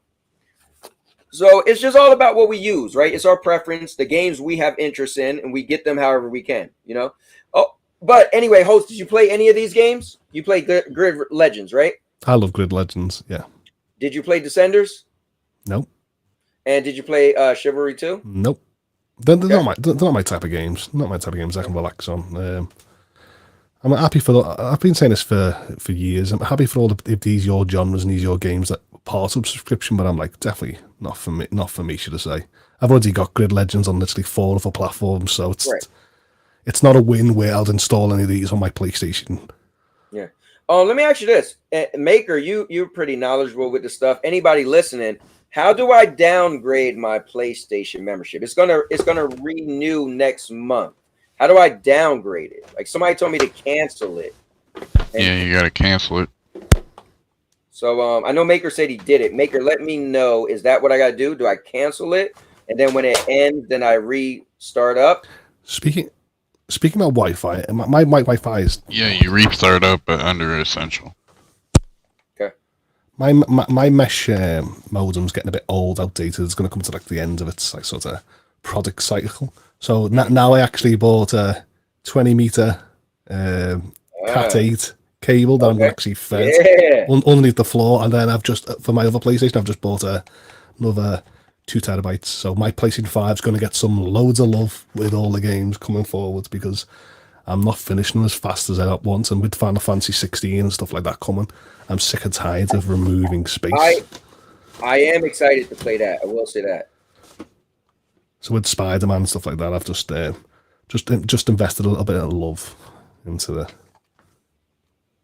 Let's see. I'm trying to look up something else for you guys. See, PlayStation should like add games that got taken off of Game Pass, like World War Z. What else? Destiny. Yeah. Why do you always bring up Destiny. It's so redundant, bro. Destiny. You gotta pay for everything on Destiny. Like, do you know what, Cowboy? I'm like you, right? You know, if I loaded up my console and there was Destiny, like on like the main icon or tile, I'd be like, oh, straight away it'll make me not want to filter down to all the other games because I'd be like, if that's the best you've got on Hey, that it made you tile, buy a Stadia. I'm like, yeah, but that was when Destiny 2 was like literally the expansions that I had was amazing. I'm just trying to say that if I loaded up PlayStation Plus or, you know, Game Pass and there was Destiny just there, and I'm like, oh, it's not even the latest expansion, it's not even this. Do I even want to scroll down to see what else they're offering? So I feel like Destiny should be pushed all the way down now in them tiles. But no, you got a good point. And here, let's do this. Gotta share the love. So I am gonna pull this up for my fellow Xbox players. Let's see what's on Game Pass. So here's Game Pass. Let's see. So recently added. What I want to do is find out what games are Ravenlock. made. That's the one that they're talking about. Which ones? Ravenlock. That's the one they're talking about now. Okay. So is this the recently? Like, how do I see what's supposed to be this month? It is right there. Ravenlock. It's the fourth one. Oh yeah, but I'm just saying, like, is that? Yeah. I was just wondering if it was just a spot. That's the one all the Xbox fans are holding up right now. No, but what I'm saying, I wanted to know if is there somewhere I could just look up this month? You know what I mean? Like, that's this month. Okay. Well, also it was Redfall, right? Yeah. All right, let's see, Ravenlock. Can I make this bigger? There we go.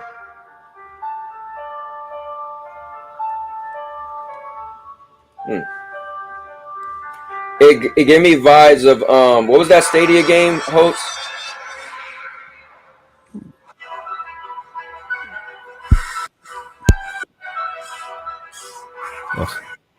You mean Glitch? Yeah, Guild. Guilt. Guild. I was thinking, I was like, what is he on Wavebound? I was trying to think which one he was on.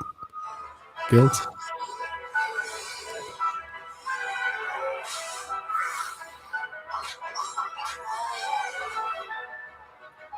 Or kind of like Kenna Bridge Spirits or whatever, right?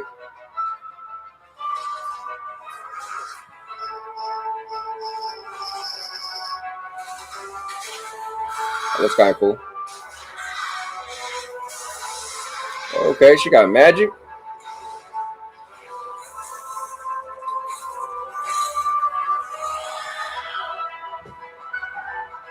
Is that out yet? They say it's this month, part of this month collection. So okay, so what's your guys' thoughts on that game? Wasn't really paying attention to it. You know, sadly, do you know what? Right, if it doesn't come to my sphere of influence previously or whatever, it's not something that I would look at. I mean, I'm joining the show and I'm thinking, oh yeah, that's value in gaming, Cowboy. Well, it looked kind of cool. Like, I like the darkness of it, like that creature mouth opened up or whatever. I like the fact that once she hit the ground in the fire, that was like ability. That looks cool. I mean, the thing, remember, I just got Game Pass so I could play Redfall. So I got it again. So I'm going to I'll definitely check it out. Is it out now? Yeah.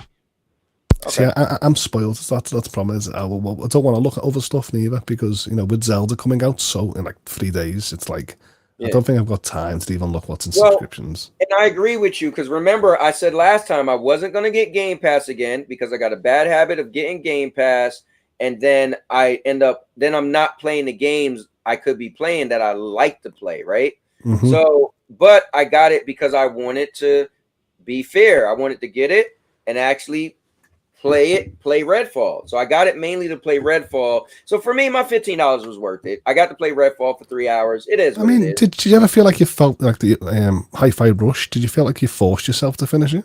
Oh, I did. Just to make a comparison. Yeah, dude, I was done with Hi-Fi Rush, but I said, you know what?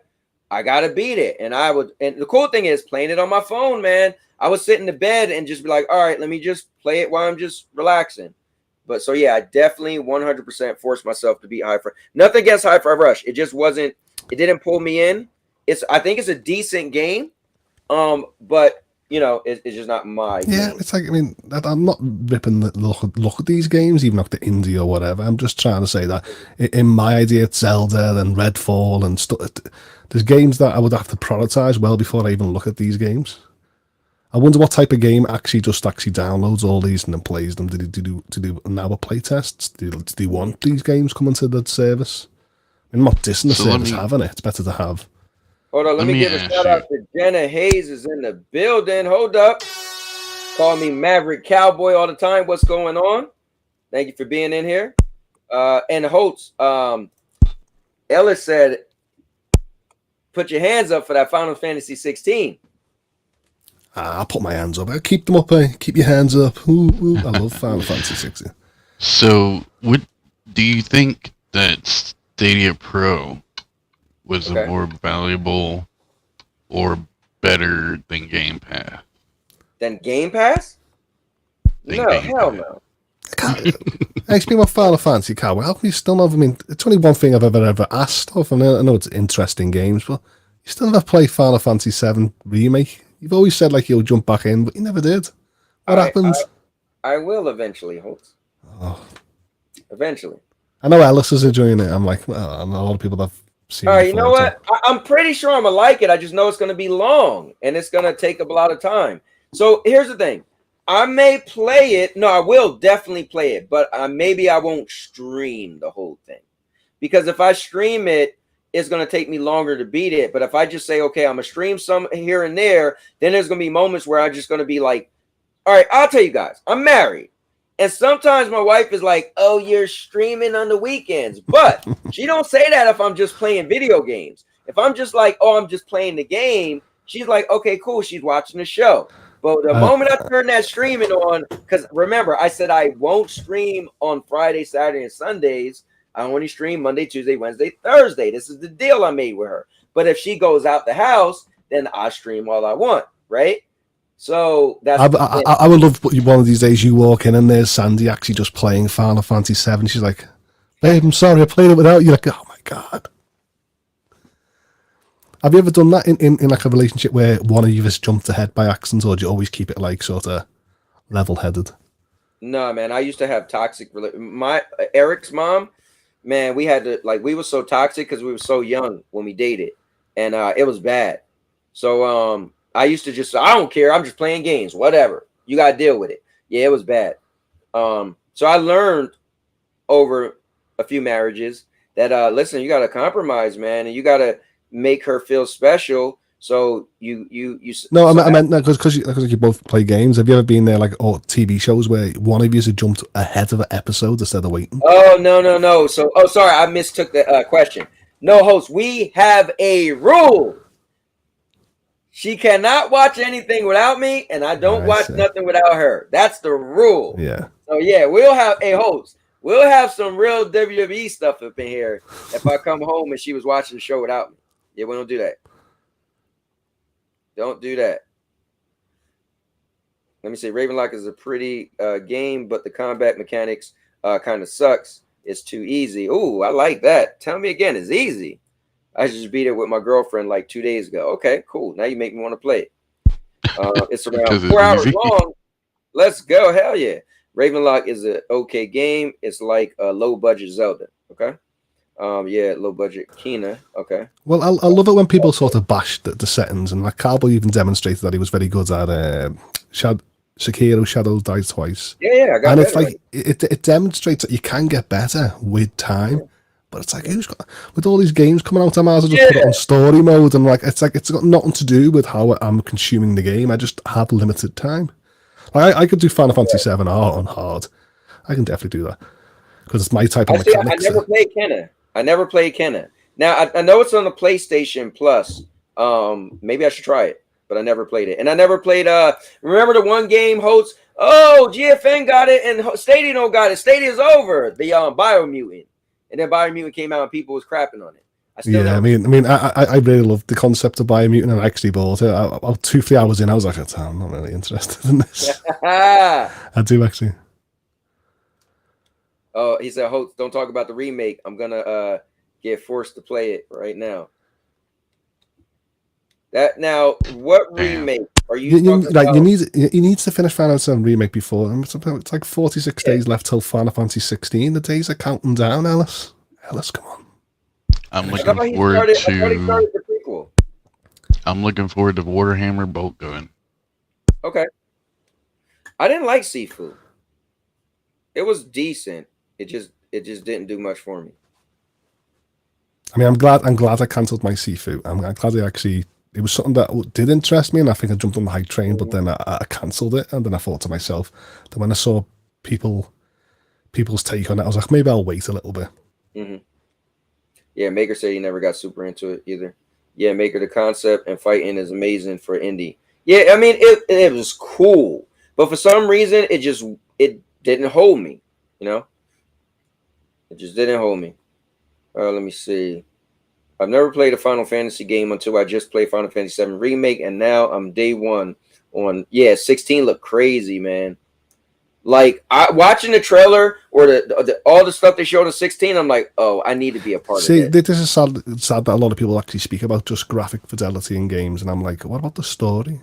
What about the direction? What about the character designs? What about the music? And people go, I don't care about that. And you're like, come on, there's more to gaming than just a pretty game. And that's where Final Fantasies, they win in a lot of these categories. And it's a shame that a lot of people haven't played them because maybe they don't like to get turned off by the idea of JRPGs or something like that, or RPGs. Right. But I'm glad that the more people are actually playing it, that I can sit there and go, yeah, Final Fantasy. What's your thoughts on the Metal Gear Solid remake? Has it been confirmed? I missed something. Not that I know of, but people was talking about it yesterday. Do you And think today. Age of Empires is better than Redfall? Yeah, you know what, Jenna? Listen, eventually it'd be cool if we switch gears and talked about some relationship stuff. But yeah, I think if you guys don't know, you should check out the book called The 5 Love Languages. And I had to read that with my ex-wife when we was before we got married. I'm only gonna pay attention if I can actually get the audiobook version in Cowboy reading. Yeah, I mean, I'm no, you have to be the narrator. Oh yeah, that'd be cool. I'm paying for Cowboy to read the book. Yeah, I have to. I'm probably gonna read it, and I'm gonna read the book and record myself reading it. You know, and I'm gonna throw some stuff in there. Holtz, make sure find out if she loves flowers, and if she don't like flowers, you're gonna shake the hell out of her and drop that DDT. Yeah. Let's see. Also, Jenna, just so you know, if you've been around, guys, we do talk about relationship stuff. That's not very nice, is it? Jenna, if you've been around in relationship, we talk about relationships. No, Jenna, if you've been around, we also talk about relationships. Yeah, but the way you said it, you know, if you've been around. Let me see. I think Final Fantasy VII Remake is overrated, but it is still very good. So, Maker, did you play the original? And if so, which one do you prefer? See, isn't it weird when we talk about games, we talk about overrated games, but it's still high. It's still like what deserves to be high 80s, and you're like, wow, right. Overrated and still high 80s. Or we talk about like we want a Metal Gear Solid remake because it's so many years ago, and you're like, wow, isn't it weird that we're still talking about it literally so many years later? Yo, King Thrash is in the building. He said, how y'all Xbox fans are doing? I think it is definitely a tough time for Xbox fans if you are like a fanboy, right? If you're a fanboy, if you're a bot, man, it's not good for you because it looks bad. But if you're like, hey, I got an Xbox and that's my primary where to play, and I'm just looking for the next game, then I think you're all right.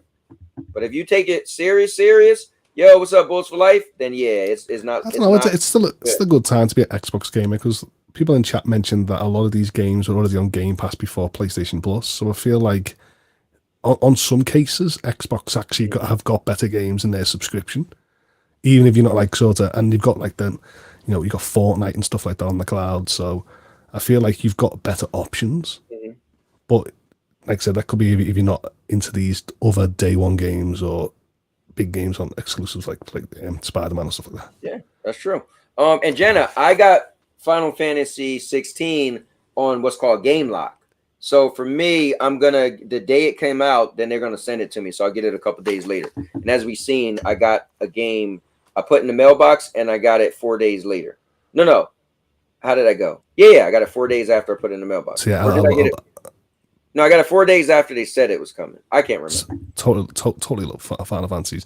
That is when I seen Stadia and they announced Final Fantasy 15, the Royal Edition. I thought to myself, no, now I need to play it in the cloud and see how it runs. And I've had a brilliant experience, and I've played these games. Every single Final Fantasy I've sort of finished like 3 to 10 times.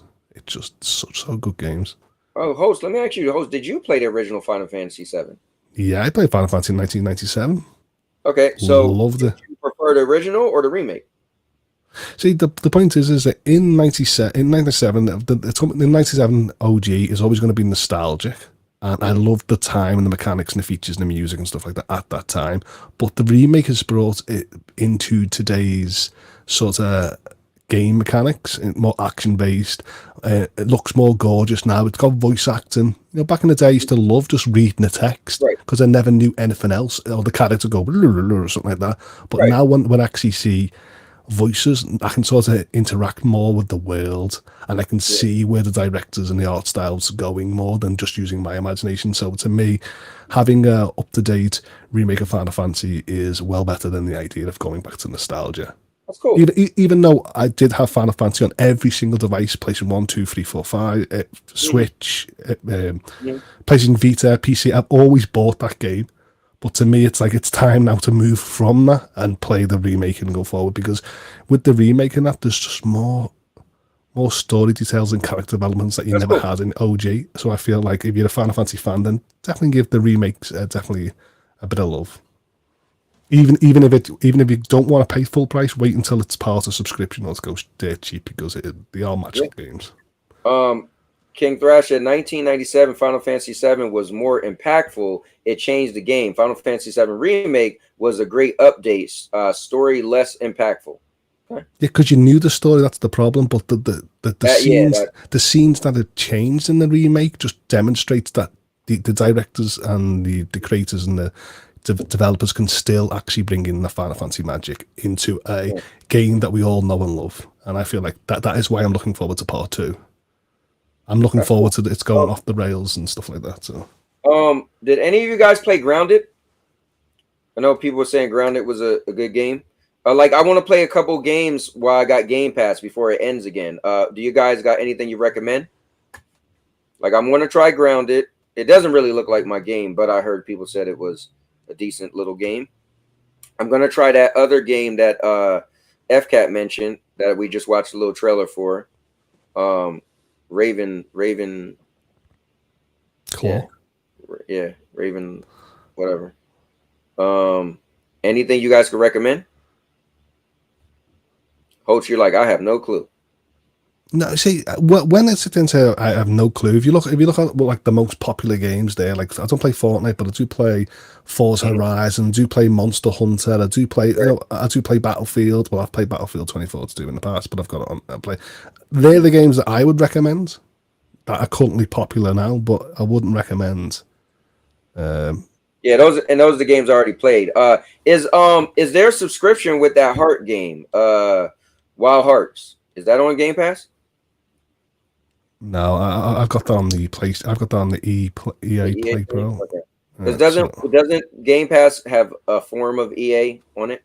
It's got EA Access. Oh, so but that usually the game comes on there like every 6 months afterwards, should I say? Okay. I would just sit there and say play Redfall. That's intentionally what I would talk about. I already got to play it. I wanted to play. You know what's cool? I got to play it. Man, this was crazy. Did you see how my Redfall video did? You said it blew up, didn't it? It was crazy. Yeah, it ended in 24 hours. It had like 800 something views. Yeah, 800 something views. I know what you're saying. Yeah, that was crazy for me. And then the video I made after that, which I thought was probably a better video, which was funny. That day I recorded 3 videos at the same time. So my last 3 videos I recorded all the same time. I record one, stop, record the next one, and then one day I edit it and created it. One day I edit, create it. One day edit, create it. But it was kind of cool because I thought the one about Phil Spencer and the Xbox should have been the one to blow up. but I guess the Xbox or the Redfall just touched the nerve, and people were just watching it. And I guess because the title was Redfall is not a bad game, and people was like, "What?" And that was pretty I amazing. know, but like it goes back to the idea. I think many people are focusing on the FPS, aren't they? Really, then you know, it's like what the game has said like about Forspoken of the world's dead. Well, the world's dead. I've seen loads of enemies and hordes while you're on about. Or you can't keep on having hordes of monsters in every corridor and hall. Sometimes you need the suspense. Like, what's happening here? You know, that's what I liked about Resistance. You moved to one place, you went to the town. Well, what's happening here? You accidentally kicked the door, set off a hive, and then you're like, oh crap, then the chaos adds in. That's what I like. But when people are like, oh, this game looks dead and bored, it's like, you're on the first level. Give it a chance, will you? So I feel a lot of people are just focusing on the snippets that they've watched and the frame rates than actually what the game's all about. And let me correct Rune real quick. No, I wasn't hyped for Atomic Heart. Mr. Urban World was hyped for Atomic Heart. He was saying how it was going to be amazing. He can't wait. It was his most anticipated game. So I said, you know what? I'm going to never played it. I think like Urban. Let me just finish this thought for Mr. Rune. So I got Game Pass when Atomic Heart came out. So I was like, you know, I'm gonna triple up. I'm gonna get it when Atomic Heart come out, so I could play Atomic Heart, Hi-Fi Rush, because Hi-Fi Rush to me just didn't look like I wanted to spend $15 to play. And also, I thought I was gonna go back to High on Life. I just never was enthusiastic about it. So yeah, no, I was not hyped. However, if you pay attention to my content, I played that game and streamed it live the day it came out. I just didn't like it, so I went back to it once, and I just realized, it's not for me. I think Urban's hype wasn't for like Atomic Heart per se. I think he was more hyped at the idea the game was added on from context from a VR game that was in development before that, and the idea that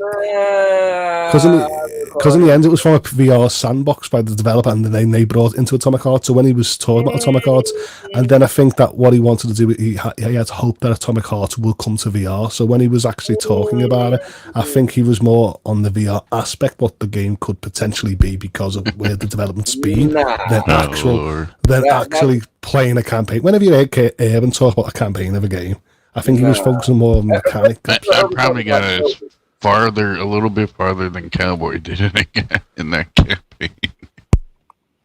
No, that definitely wasn't the case. He was showing us the trailer. He was hyped for the game, and he never played it. But he did say he heard other people say blah, blah, blah. But, I mean, listen, I'm not here to get on Mr. Urban World, but he talked about Switchback, how he's going to get it, and it looked amazing. He talked about how he was going to get the PSVR 2. But anyway, it is what it is. So let me see. You could play Wild Hearts for $10 or for 10 hours with regular EA Play as a trial. Oh, wow, 10 hours for a trial. That's not bad. I think what that's an asterisk that up to 10 hours in the game, but there's certain level that there's going to be a cut-off level. You can finish a game in 10 hours. Wasn't the Wild Hearts a bad game or bad at launch or something like that? I didn't hear anything bad about it. No, it just looks similar to Monster Hunter. I think why this actually died a lot faster, I think, is because Monster Hunter came to GFN and Game Pass and stuff like that. So I feel like when people are like, "Oh, it's next Monster Hunter," oh, there's Monster Hunter. Well, I've played that. Yeah, that's sadly what happened. Now here's the funny thing, Jenna. When I didn't have Game Pass for a while, the game that made me get it again was Gungrave, and I didn't like it. I thought the characters were gonna be a lot more faster.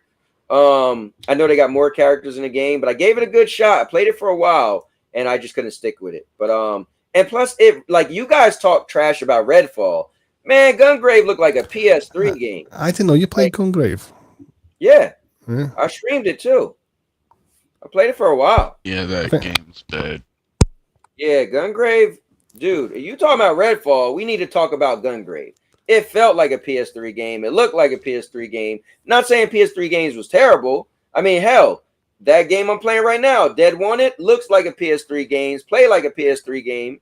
But you know, see, in it weird, for example, like a lot of people, like I'm playing Cassette Beasts, and that's got the aesthetic of like a 16-bit, like a final 16-bit JRPG from back in the day, and people love that 32-bit aesthetic. So is there anything wrong with having a game that is intentionally or not intentionally looks like a PlayStation 3 game. Well, no. So that's my thing, right? So Wanted Dead intentionally. That's what they want to look for, and that's what I was trying to tell people with Redfall. Who said the developer didn't want their game to look like that? Everybody's crucifying them, but they made the game. They obviously was like, this is the style we're looking for. I said in the beginning when I seen the graphics, I said, me personally, I wish it would look like Dead Island 2. For a vampire game, I would want like realistic looking graphics. I said that. I never said the graphics look terrible on Redfall. I just said for me, for a vampire game, it should have looked realistic. So I'm not using that as a And then look what happened, Cowboy. Dying Light looks more realistic than Redfall. No, come on, guys. And there was a game that me and Cowboy played, the Order 1886, the best looking game you could ever see. Right, had vampires, and then people said, "Well, it's not Call of Duty, is it?" And it's like, oh my god, well, you can't win, can you? So 1 minute it's got the graphics, but not the mechanical. One has got mechanical. We got Thrashes in here. He said, in order for Phil to retire without fans leaving Xbox, he needs fans to hate him. What do you guys think about that? It's interesting. Our voice does not matter. I've said this, but like Shuhei Yoshida, Reggie, and Mark Cerny, all these people that don't really give a crap what they're doing or who they are. I've never really took to this personality approach to the console. So Phil Spencer, in my mind, is an Xbox. I don't big him up to be like, well, I only got this because I trust Phil Spencer because he's a gamer.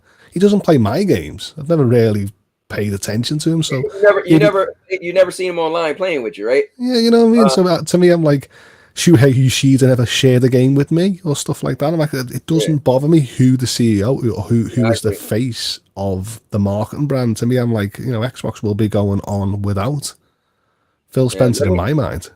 Let me also give a shout out to doesn't Nintendo have Reggie? June, I see June in the building. Reggie was ages ago. Well, hold on. Let me do this real quick. I want to say what's up to June is in the building. I don't want to mess up Zanetti, but all right, I tried. There you go. So thanks for tuning in. I appreciate it. I never seen you here before. But I want to circle back to Holtz, and it's kind of go to King Thrash's point. I'm not gonna lie to you, guys. When I used to buy a game, I would go to the store. I would either pre-order it or I would buy it, and I would walk out the store and I would go home and play it. I didn't know who the hell Reggie was. I didn't know who the hell Holtz just said, Phil Spencer. I didn't know these games till I got into YouTube. So to be honest with you, I was one of those games, like my friends, they don't know none of this. Like whenever I got big into YouTube, covering this and that, when I talk to my friends in our chat, I don't bring any of this up. They would laugh me out the chat. They'd be like, what? Nobody care about Phil Spencer or who you said this person is. Like, they're gamers. They play video games. They don't got time for none of this stuff. I've seen not on Twitter.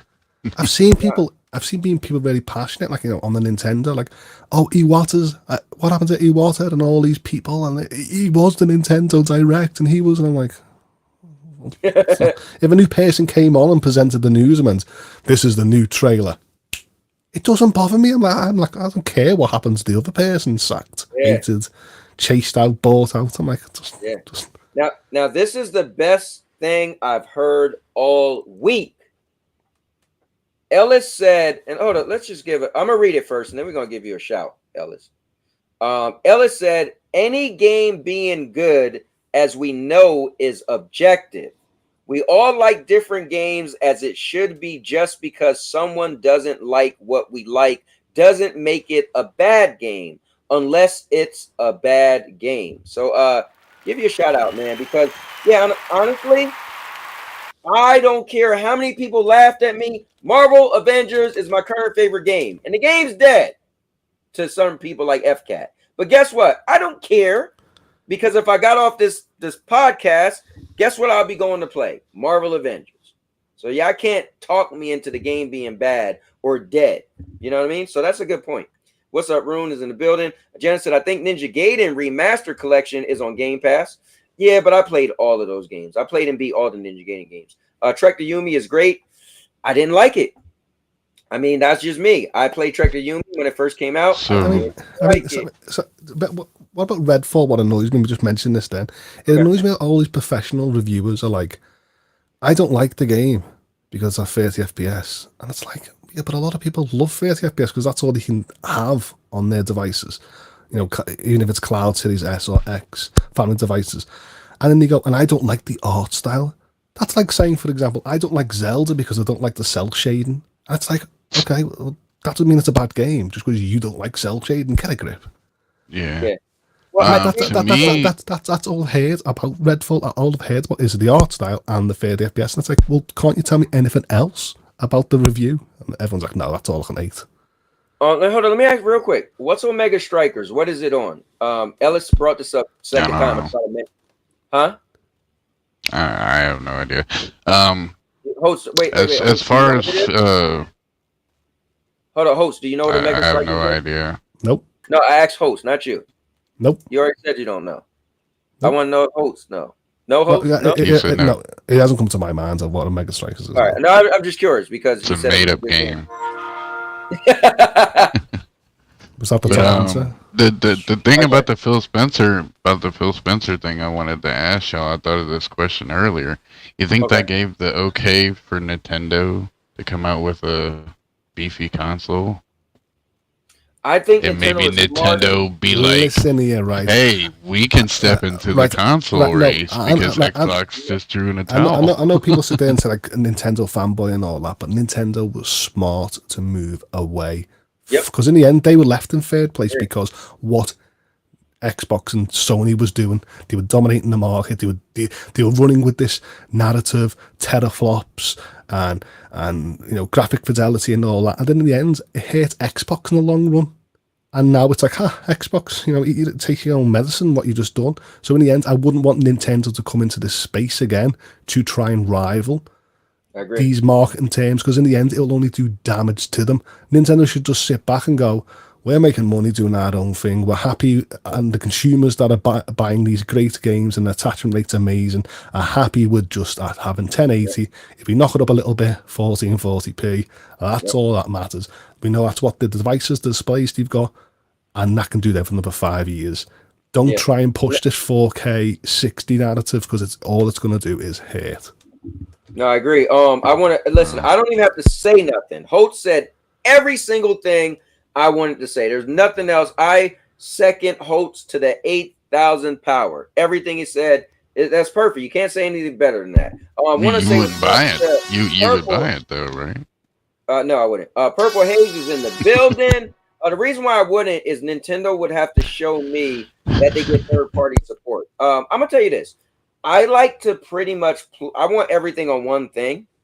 For me, having a PlayStation 5, I feel comfortable that most games I want to play will come there. And I feel comfortable that Game Pass is going to still be around and they're going to allow me to play their games for $15 a month. So I feel like I'm good. Now, if Nintendo came out with a powerful console, I'm going to be like, so why should I now get their console? Because I don't like their first-party games, and third-party already support PlayStation. So, and Xbox. So it felt like there wouldn't be a fit for me. Nintendo would have to like step up their first party games and make me care about them. But that's it. I mean, if they're number 2, they should be getting, They are number 2 because they're number 1, or whatever you want to call them. They're doing everything Hope said. They're executing what they need to do. Bio said, bruh, Wanted Dead, and I assume Gungrave was or supposed to be like the PS. No, I get it. They are throwback games. Yeah, I guess I'm late reading that. Sorry. Let me catch up on chat real quick. The gun looks too realistic for the world. It's mixed. Let me see. Maker said Trek to Yumi is pretty good. Has really good art direction. Let me see. Ellis said hit the like button for Cowboy. Thanks, guys. Hit that like button. Those are Casual Cowboy. Talking about my friends. Let me see. Nothing wrong with being a casual though. I don't think not knowing who Phil Spencer is makes you a casual, because those people might play more games than you do. So then how are they a casual? When you know who Phil Spencer is and you're a fanatic or you're a content creator. I only know because I'm a content creator. So I talk to people and we cover it and stuff. But I feel like you go extra mile if you're not a content creator and you know who Phil Spencer is, you know all this stuff. You're just in the extra know because you're a fanatic, right? Now, Not Maybe you're really. like If Hope. you Hope know all those see, people. if you watch E3 or something, you'll see them. I Yeah, mean, but here's the thing: to retain, bro, I'm a big fan of E3, and I watched. I don't even remember the first E3 I started, but I watched them all until the first one I started, right? But I never committed to memory. Phil Spencer, Phil Ah, God, Harrison. couldn't care. You know, like E3 back in the day with Phil Spencer's like, and here's Dwayne Johnson, The Rock, and he's like, hi, I'm Dwayne Johnson. Here's a Right. Xbox mini fridge. And like, who cares? I just don't. Yeah, like give me the game.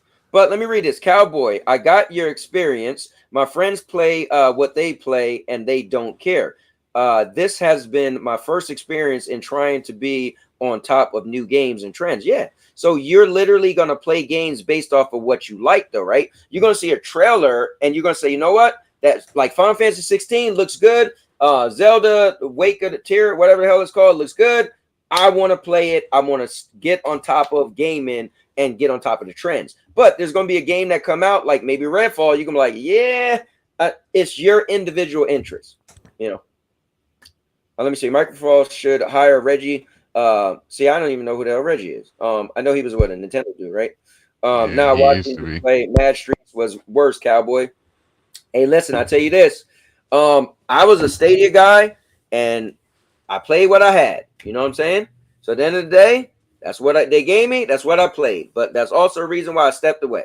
So, you get what you get until you say, you know what, I gotta get something else.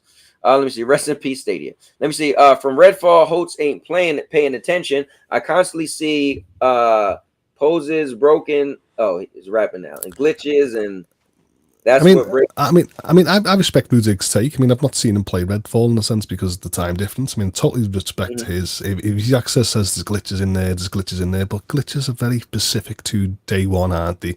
And it doesn't affect everyone at the same time. In the end, the game's not fully broken, is it? People have finished it, but Yeah, I was just focusing on what I'm actually seeing the reviewers saying. I've never what all the reviews that I've seen and stuff like that is definitely just on the yeah. art style and the 30 FPS before they even talked about it. He just said poses, AI, and glitches. Yeah. That's good to Splatoon hear. is 60 frames, he said. Thrash said the name Phil Spencer has kept Xbox in the conversation. If I'm But you wrong, see, tell me what has. He said the past 10 years. No, so I hear what you're saying, but those are the people who actually are in the know, right? Like I said, this I just recently, for the last maybe 2 years, know who Phil Spencer and all those people this are. Before that, and I'm 47 years old. So that means at 45 years old, I was like, who's Phil Spencer? yeah, I mean this is sad because like we just mentioned Splatoon at 60 FPS, but then people go, yeah, it's only 720, 1080. It's like, yeah, but so it's still 60 FPS. And it's like, oh, yeah, but it's cell shaded. And it's like, yeah, but it's still 60 FPS. But it's on 60 FPS. And they're like, they sort of belittle everything that makes the game apart from the 60 FPS. And it's like, oh, get a grip. People just need to just enjoy what they're playing. I agree. Look at it. You and me, we love the hell out of Forspoken. Oh well, people didn't like it. I still say it. It's still the best game I played this year. I look like Final Fantasy is gonna probably knock that off, Right, but who knows? I actually sit there and said, that, Tears of the Kingdom is going to be the game of the year. It's definitely going to prove a point. Even it's still to this day, it's still going to prove a point. Even at its fidelity and performance, it's going to win music and stuff like that. And in the end, I do think that Forza Motorsport, Final Fantasy 16, and Spider Man is also going to be nominees. But of course, Tears of the Kingdom is going to win. But Forspoken is definitely going to win certain nominees. Something. Character design, music. It's definitely going to win nominees, and I feel that will definitely give it accolades to the game. And I wish if the game goes a little bit cheaper, more people will actually play it and actually give their view takes Dude, on it it. needs I think to it's a be on solid. PlayStation Plus. They Yeah. need to put it on PlayStation Plus at some point. Let me ask you this: why is Ratchet and Clank not on PlayStation Plus yet? It's, Like, I don't know. like maybe it's a shame. I would have loved to see Ratchet and Clank on there. yeah, like maybe they see that it still makes money, and so they don't want to. Or maybe the games that were put on was the PlayStation 4, Uncharted 4, Sackboy's Big Adventure, stuff, Ghost of Tsushima. They were all PlayStation 4 titles as well. Yeah, Even but though you get to play, Returnal's on there. I know, but compared to like the big hitters, should I say, not in the same sense, it's not a big hitter, but I'm starting to say, I think they don't want Yeah, to but think about it. Returnal's exclusively. on there. Demon Souls on there. Like they definitely got some PlayStation 5 games that's on PlayStation Plus. Horizon was Look, look, placing. Was Horizon? look at that Cowboy. Exo Primal coming to Game Pass. Hold up, what's coming to Game Pass? Exo Primal go down. Oh, is it? I mean, Ellis, we're not sitting there Oh, saying. it is. Oh, okay. So, okay, let's check this out. All right, thanks for mentioning that. Oh, I can't click on. Yeah, click on. There you go. Oh, let's play a little bit of it. I know this is a weird looking game. Not everybody might like it, but it looks cool to me. Yeah, it's kind of like Anthem. I thought it was like Anthem. I mean, to me, of course, I don't think Forspoken is actually going to win Game of the Year because I've just mentioned Tears of the Kingdom. But like last year, seeing Xenoblade Chronicles, it's good to see these games be acknowledged as nominees. Sorry, let me mute it. Go ahead, Holtz. It's good to see these games as nominees. That, of course, it's not going to win the majority, but it's good to see that there was actually a lot of gamers that did enjoy this game to make it as a nominee and appreciate gaming as a whole.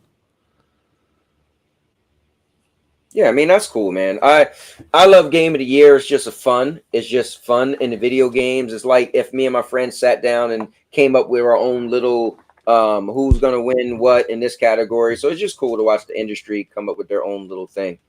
Let me see. Rudik said, I think PlayStation is going to give me Forspoken at some point in the future. So I am just waiting. I got nothing against it other than I don't want to pay for. Yeah. You know, it's cool. I think I liked it a lot. It was a fun game. I don't think it's a game for everybody. I liked it. Host liked it, but it's definitely a game. If you could, I would just wait. Right? Look at it. I didn't pay full price. You know, Host did. I was looking to see when it's coming on sale because I think I do want to own it now. But I will be buying the DLC as well. Yeah. It's on PS5. Why play it on a service? Wait. Hold up. Say that again. Because he doesn't want to pay full price. Because he's look at the game and it doesn't look like it's his type of game. So he doesn't want to pay full price. I wouldn't even recommend, because I get the certain things like people have the issue with. So I wouldn't recommend somebody buy Forspoken for full price. Now, I don't know. I liked it a lot, but I think people with their gripes and stuff, you know, then I wouldn't recommend it because maybe. I give it a solid 7, and that's when I start saying, people, when does a solid 7 become a bad game? That's why. And I don't know. I might give it a solid 8, man. Yeah, I mean, I think I gave it an 8. If Horizon couldn't win Forspoken, no one is saying Forspoken is gonna win. Trust me, we didn't. Votes didn't say it, and I didn't say it. I said Tears of the Kingdom is going to be the game of the year. Yeah. Ends off. There's no point in discussing anything else. That's Rudigs, come on, bro. They put like 5 Ratchet and Clanks on PS Plus. Yeah, they did, but I want the Ratchet and Clank that came out 2 years ago. No, just not the new one. Yeah, they just recently put another one on there too. Putting it in PlayStation Plus don't help it make money. No, that's what I'm saying. So they would have to see that the game is no longer making money, or they would have to say, you know what, let's put this game in there so it'll open us up to get more subscribers. But Cowboy, isn't that the option? Like when sort of Xboxes that thing day one with their games. Why aren't gamers asking, for example, why isn't Sony bringing this game 18 to 2 years down the line to the subscription? That's what you think, wouldn't you? Would you really want to play Ratchet and Clank in another 2 years' time? No, you want it now, wouldn't you? But I'm sure they do some type of arrogant where they see how much money it's still making, and they know like he did make a good point. If you put it in a subscription service, it's going to lose money. Yes, that's obvious. So it's kind of like if it's still making money, like for instance, let's say somebody is buying let's say PlayStation 5s because they're more readily available. Maybe they notice every time a PlayStation 5 is purchased, a Ratchet and Clank is also purchased. So it's kind of like, well, then why would you put it in your subscription service? You know, because they would rather want all the money. But what's up? JD is in the building. I definitely got to give you one of these. What's up? Rudik said Horizon Forbidden West was claimable on PS Plus. This is true. Let me see. Might get a Steam Deck. Some PlayStation games soon. Wait, what? Proto said might get a Steam Deck for some PlayStation games soon. LOL. Oh, I think he's talking about he's gonna pirate them. Yeah, Or he's just saying the ones that come to PC. because This Anthem dinosaurs. That's what FCAT said. Forspoken is an 8. Yeah, I give it 8. I give it 8. It's a good 8 for me. Y'all need to play. Y'all need to pay for these games. I mean, you can if you want, right? This one Pay $70 to $80 for Forspoken of all things. Well, see, to me, it's like I paid the same full price for like God of War, Horizon Forbidden West, Sackboy, and Ratchet and Clank and stuff like that, and I had the same amount of time, same amount of enjoyment. I mean, God of War was a masterpiece, but the other ones were at best a 7, 8, right? And that is what was pushing me to consume a PlayStation 5, and I would never sit there and laugh at them games not paying full price. And if you don't want them to pay full price, then wait till they're on subscription or they go cheaper, or you got other options to do it. But I'm like, I've definitely played these games, and I would definitely support and say, if you are interested in a game and you like a game and it's up your alley, then definitely support the full price if you can.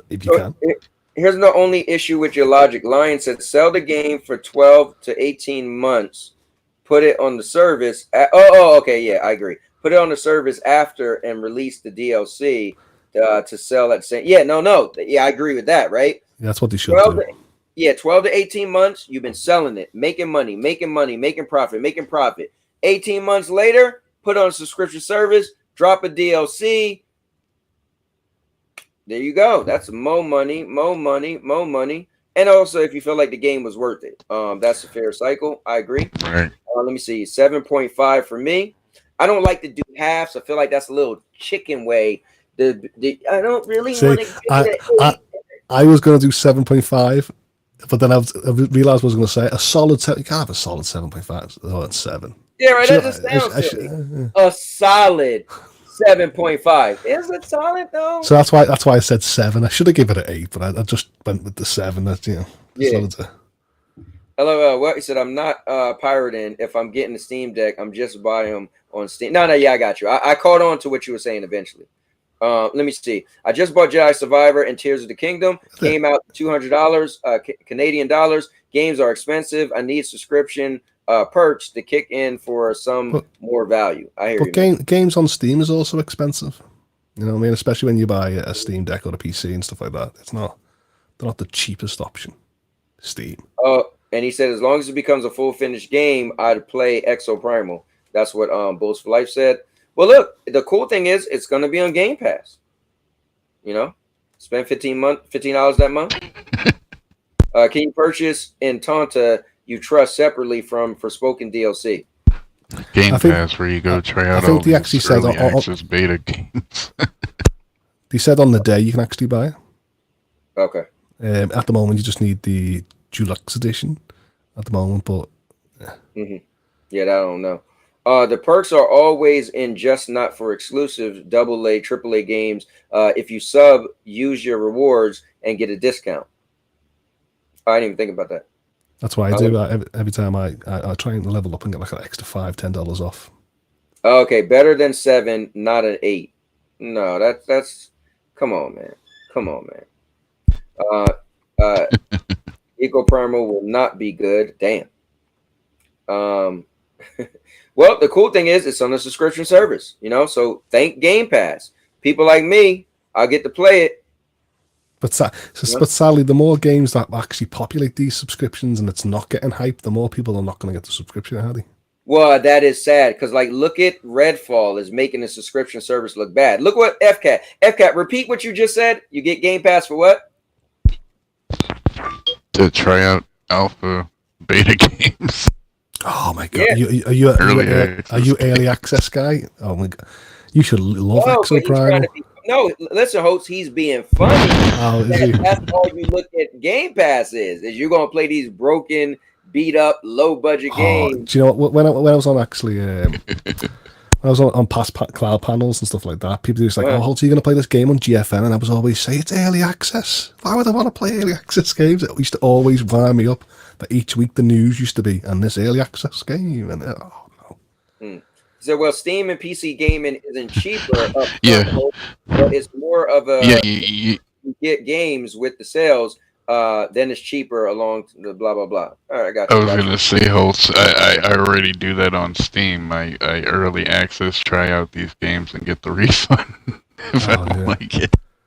Here's the thing with Lion, right? Lion said the fact that this game is going on subscription lets me know the developer isn't confident in the game. That doesn't mean the game isn't a good game, right? That might be your favorite game. So whether they did a deal and they got good money back for it, whether they like, yeah, I don't think this game is going to sell, we could do a deal and put it on Game Pass. That still doesn't mean it's going to be a bad game. So don't use that, because I think that's not a fair assessment. But this is what I'm going to do. Let's go over to Sony. All right. Let's why can't I exit this? I'm trying to. There we go. So let's do this. Let's I'm going to pop up what I'm going to do. PlayStation Remote Play, right? Let's do this. Let's put PlayStation Remote Play. And here, let me share my screen. Oh wait, let me find out. I gotta sign in again. Oh man, why does PlayStation do this to me, man? Every so often you gotta re-sign in.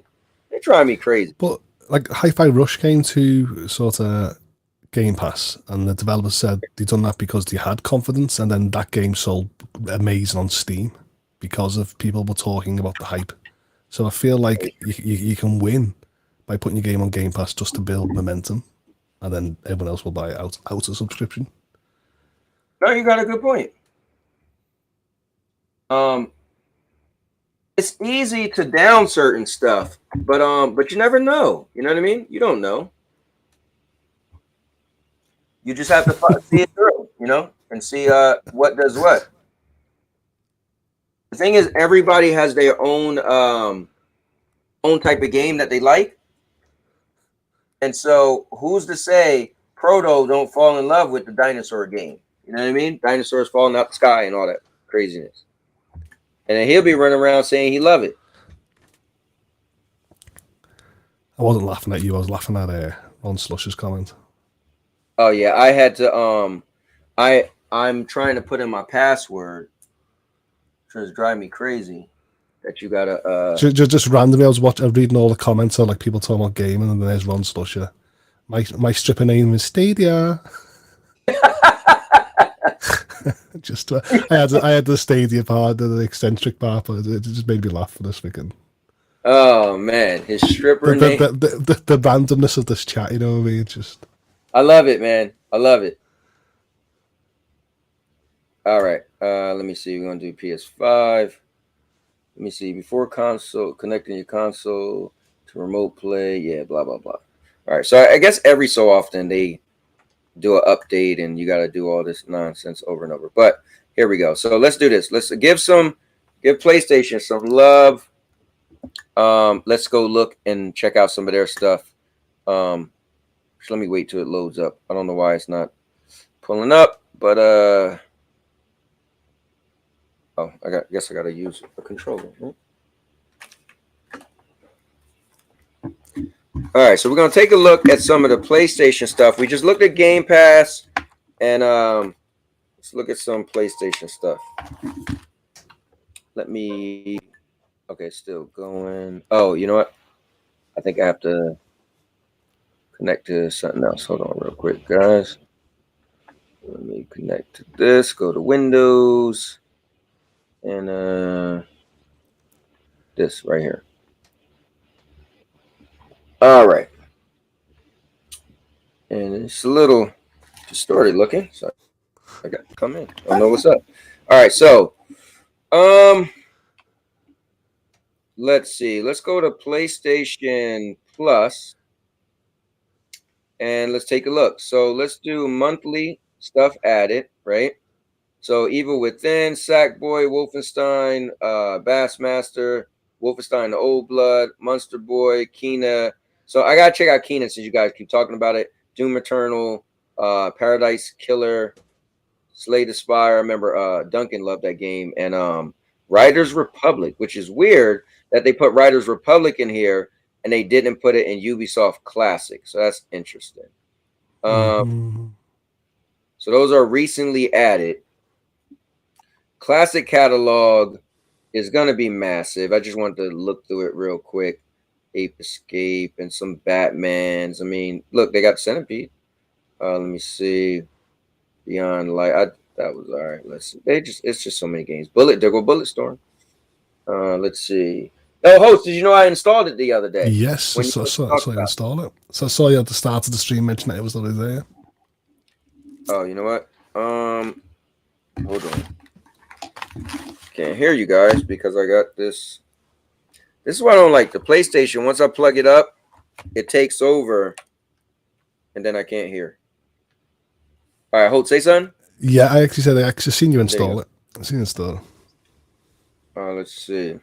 JD's actually put in chat. Game Pass is the cheap hookers. The hooker on GTA. I mean, gamey, lucky, $15. You know, I mean, that's what it is. Yo, you guys are wild. Hold on, I gotta see that. Hold on, let me see. Hey, yo, PS has like all the Stadia games. Yeah, it does, right? Let me see. Didn't like Kena. Yeah, I didn't play it yet. I gotta try it. Oh no, really, Lion. Let me see. I'm looking forward to it. Yeah, I gotta check it out. Let me see. Darksiders. Hey, Purple, it's your fault I never played part 3 yet. I just want you to know that. No, I mean part 4. It's no part 4. Yeah, Darksiders Genesis. Oh, it's not part 4.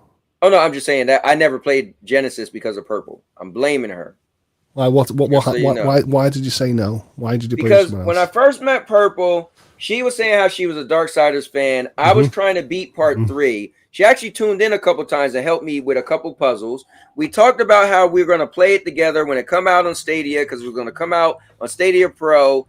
And it came out, and I caught her cheating on me, playing it with somebody else. It probably was Suave or somebody, and I was annoyed. And I was like, you know what? That's Sly. That we yeah, know that's what she did. We need you. We all know he needs his hands held. And he needed someone to carry him. And you know. Yep. And so at that point, I was like, I don't even want to play the game no more because Purple gonna do me like that. So I never played it. You should have got on the blower and said, "Holtz, me and you, mate." I would have played Darksiders with you. You know. But look at these. These are, look, they got Limbo. Limbo was dope. Here's some old games. Let me get out of here. This ain't who would you went if you're playing co-op? Me and you are playing co-op right now. Who would you went? Strife or War? Who would you pick out your character? I would be War. You would at War. Well, here's the thing. War is my favorite character, but to be fair, I wanted to play as Strife, so maybe I would play as Strife because he didn't get his own game. You know. We need the Strife game. Yeah. So here's some game trials, guys. Oh, look, they got Carrion. That was that game that Bruce told me about. I played on Game Pass a long time ago. Sonic Frontiers, MLB The Show. Look, they got Ragnarok in there. Let's see. Oh, look, a Karate Kid game. I heard about that. So I gotta try that. Oh, look, they got Gotham Knights in there. That's cool. That's cool. Marvel Midnight Suns. The Last of Us. Who's this? Huh? What service is this Boosteroid? What I'm looking at? No, this is PlayStation. It's PlayStation game, PlayStation Trials.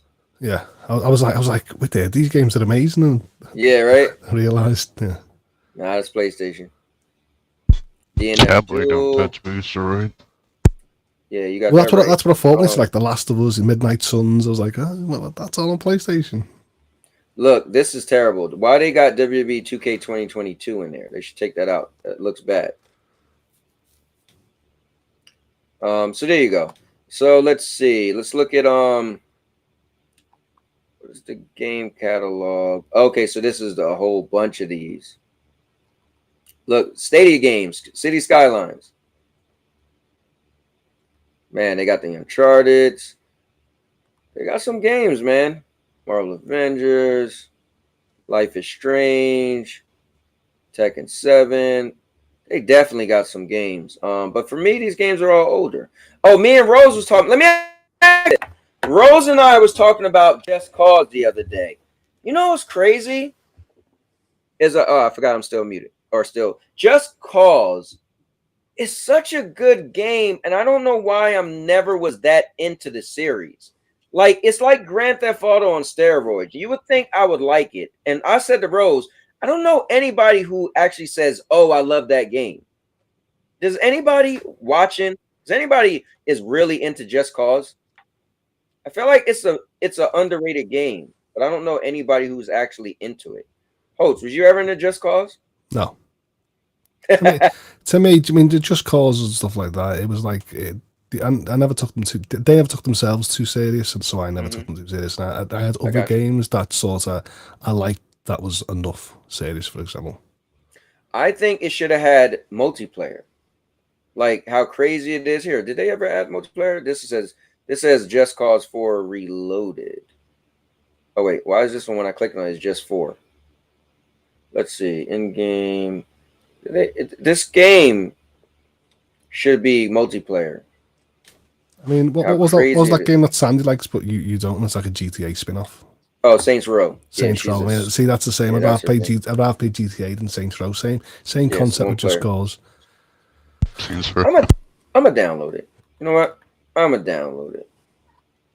Oh, look at that. Yeah, let's download this game. I'm gonna download it and mess around with it at some point. Oh, Just Cause 4 Reloaded. Oh, the Xbox game. What? That's an Xbox game.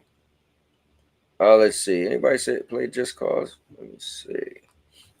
Oh, this was Stadia game. This was my game. Hey, Purple watched me play this game, and that's how she found out about it. And then she ended up buying it, and she beat it before me. I think Purple finishes games here, Cowboy, than you. Yeah, she does. No joke, she does. I still never played Deathloop, man. I gotta play that. Now, here's the thing: when I cancel PS Plus and go to PS Plus Essentials, which games are these games I still keep? Like, I don't. Essential is the one where you just get the games, couple games a month. But isn't this extra where all these games must be like games in like a library or something, right? Yeah, because it says PS Plus. No, wait, it's Essential Extra. Yeah, so I don't even understand it with these three. You know, look, Deliver Us the Moon. Everybody in Stadium made such a big deal about this thing. Premium gives you cloud. Yeah, but what does extra give you? Everything but cloud. Okay, then what does yo, you know it's 3 of them, right? Basically gives you online and the free games. Let me see real quick. Let me see. Wait, Sonic Frontiers is on PS Plus. No, it wasn't on PS Plus, it was on the trial. Don't get too excited. PS Plus free tier. Yeah, pretty much the trial. Actually, there is no free tier when you think about it. Legend of Dragoon is good. Yeah, that was a good game back 1,000 years ago. I'm just keeping it real, man. Let me see. He said Outcasters was 2 tied into Stadia hardware, so we might see it very late on PS after Haven Studios implement this. Wait, what do you mean? Outriders is on PlayStation. MLB The Show is in the subscription. Hold on, is it? It's not in the subscription. No, you guys. I was looking at the trials. The trials are just a few hours. So you guys are mentioning some of the games that was in the trial. Let me see. My new stripper name of a Boosteroid is yo. Let me see. Yeah, I didn't know how that went. Let me see. Is a weird game. It's an Xbox game now since they bought the studio. Download, reload it. That's what I did. Let me see. That was a fun game, Purple. But I'm still mad at you, Purple. Hey, Purple, don't avoid me being upset with you, okay? That you cost me not playing Darksiders Genesis. I'm just saying. The grudge is real. This is, Holtz? The grudge is real. Better claim the PS collection. Yeah, I collected them already. I thought the last day was like the 6th. Let me see. Outcasters, not Outriders. Oh, Outcasters. Okay. Yeah, that game is done. They already said that. It's done. They're not putting it on anything else. Let me see.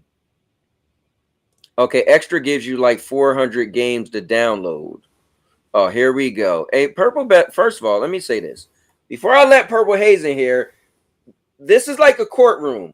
Do not let her tamper with the witnesses, and do not let her try to change your mind in this courtroom. Listen, she's going to come up here and she's going to tell you some really fine things, and she's going to wow you with her education or her big words. But promise you this, people of this courtroom, do not let Purple Haze sway your opinions and change your judgment. So guys, coming in right now is Purple Haze, but please do not let her do this to you. The Cowboy has told you nothing but truth and justice. So coming in is none other than Purple Haze. Now, Purple Haze, we want you to keep things 100, okay? So don't you come in here with no nonsense, all right? Purple? See? She already know. She was gonna come in here with some nonsense, and we don't need that today. Hold up, premium 700 game plus trials and streaming. Okay, but I was just trying to figure out the extra. Let me see. Proto rhythm games. Oh, see, he needs his rhythm games. Now, Returner was a great experience. I will say that it was. That was actually, I thought Returner was really cool for a game that a rogue game. You know, like when you die, you come back to life. I thought that was pretty cool. Hold on, why we can't hear Purple? Can y'all hear me? Oh, Yes. there we go. We got you. Oh, there we go. I apologize. Yeah, I was just saying, you're right. I did beat the game. I apologize for that. But if you want to play it again, we can definitely play it again. It's definitely best to play it with Strife. You can be Strife and I'll be War. Mm-hmm. And because it is probably better to play with 2 than 1. Okay. Wait. What could we play it on though? What do you? Is it on Game Pass? Genesis. I don't think Genesis is on Game Pass actually. So we can just wait till it does come on. You know, on PS or on Game Pass or one of those. Wait, but you don't have PlayStation Plus, do you? I'm gonna get a PlayStation once they come out with the new one. Oh, the Pro. Okay, yeah. Apparently, they said it might be fourth quarter 2024. So it's coming. Yeah, as long as it looks like the renderings, I'll be happy. What is this nonsense? Rudick said Purple Haze be changing Cowboys' opinions at the drop of a hat. He's still upset about the whole remaster versus. No, that was. Listen, that was sound logic. You know, he's still salty. I got to talk to Rudix about that, but no, I just wanted to come in and say that I'll play the game because I think it's a cool game. You gonna give me some McDonald's? The humor's kind of funny. What do I want? Hold on, let me. My daughter's about to go to McDonald's. I'm trying to get her to get me something. I'll be right back. Purple, take over this thing, Purple. Fish fillet. You gonna play Starfield, Purple? Starfield? No, it's not my type of game. I'm about to make a video about like Starfield. Oh, you're not into jetpack sex? Jetpack sex? That's a thing? That's a thing. What you just said? Would it be more like rocket pack sex?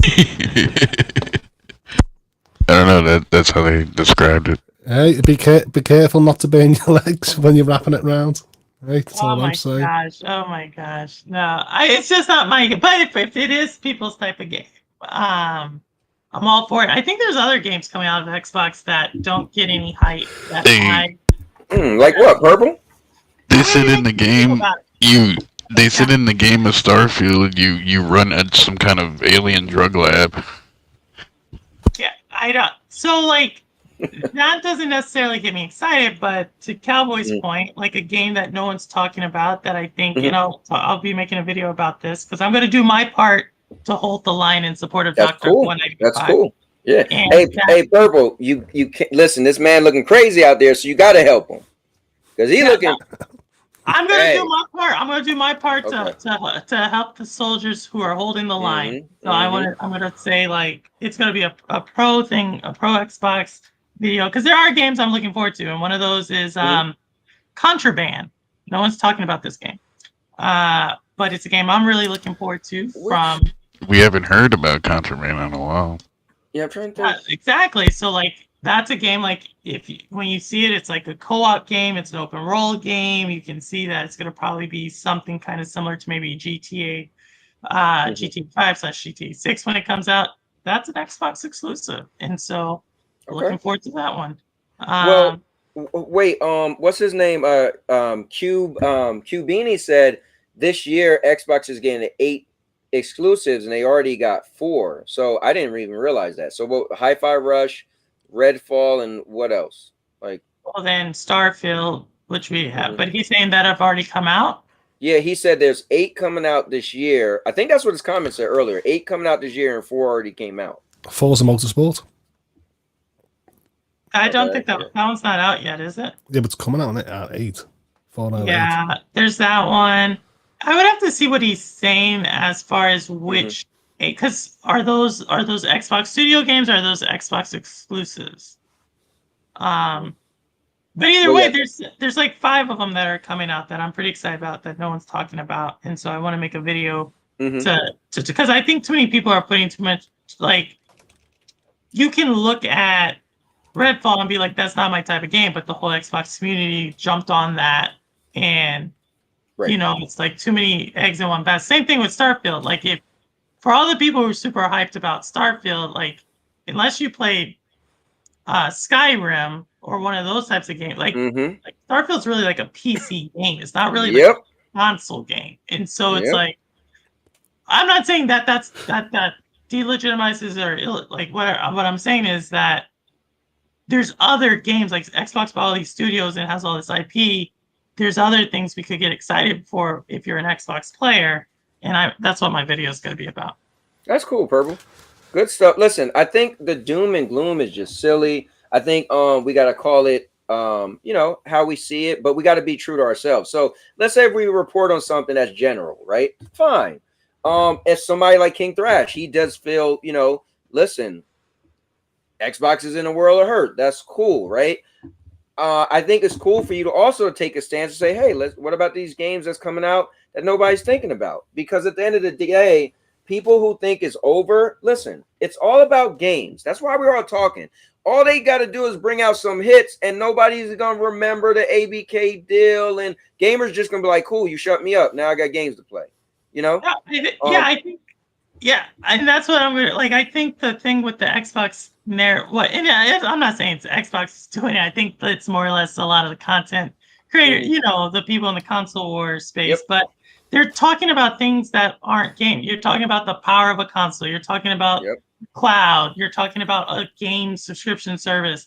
These aren't games, right? Like, I think if you just talk about the games and get excited for that, like I was excited about Tears of the Kingdom before they even announced Breath of the Wild 2, right? Like, I was excited. I was always same with Pikmin. Like, I didn't even know Pikmin 4 was coming out, but I was like, yo, and I think if gamers can, and you know, if the narrative can just, if some people can just change the narrative to some of these other things that are like on the horizon that Xbox has announced, and these are solid studios making these games, right? Like, there's a game from Rare no one is talking about called Emberwild, you know, like that's a game I'm also really looking forward to. Fable, like there's so many of these games that I don't know, like I don't know, I know what it's talking, so that's what the video is going to be. It's going to be my part to hold the line for the Xbox people. I love it, Purple. But Purple, you see what I got on my screen right here? Darksiders Genesis. Darksiders Genesis, either download or stream. Yeah, I mean it's a cool. I mean download or stream Purple will join you in 2024. Yeah, right. Like when she could stream it right now on her PC. Fill it in your calendar. Okay. I mean, I do have it on Steam. I bought all the Darksiders games on Steam because they're playable on GFN. So if you have it on Steam, I play it. But or Xbox, I guess I'll play it. I mean, it's kind of expensive. They haven't discounted that one too much, but Yeah, I'm not buying. It was good on the Humble Bundle sale. There was a big, huge Humble Bundle sale that had it all on in the past. yeah. All right. Is it, while I still got the PlayStation up, is anybody in chat or any of you guys did anything you want me to go look at, check out, go to the PlayStation Store, blah blah blah? Is anything on PlayStation you guys wanted to just ship me check? You know, like No. anything? No. I'm done. I'm heading off with a pack of biscuits and watching TJ Grom. Yeah. Okay. And I just want to say to Maker, yeah, I'm not saying it's coming out this year, Maker. I'm just saying I'm excited about it. Like, right? That's all I'm saying. Like if most gamers are not, you know, let's play. Like most gamers only play like 3 games actually. But I'm just saying, like, I'm looking forward to that game, so I'm gonna be all on top of that type of news instead of. So I'm actually looking forward to Indiana Jones. Exactly. Cool. Yeah, That's another one. Yeah, he's been talking about that for a while. I will give him that. Yeah. He won't shut up about it. So that's the thing. Like but so many people are all about when you put all your marbles like all your eggs into just that one gaming IP. For one, most gaming IP, like there's very few games that span multiple genres, right? Mario Kart is like one of the few that expands like 3 or 4 genres, and that's why it can sell so many copies. But most games don't do that, and it's okay not to be a gamer of that type of genre. No, it's fair. Yeah, love it.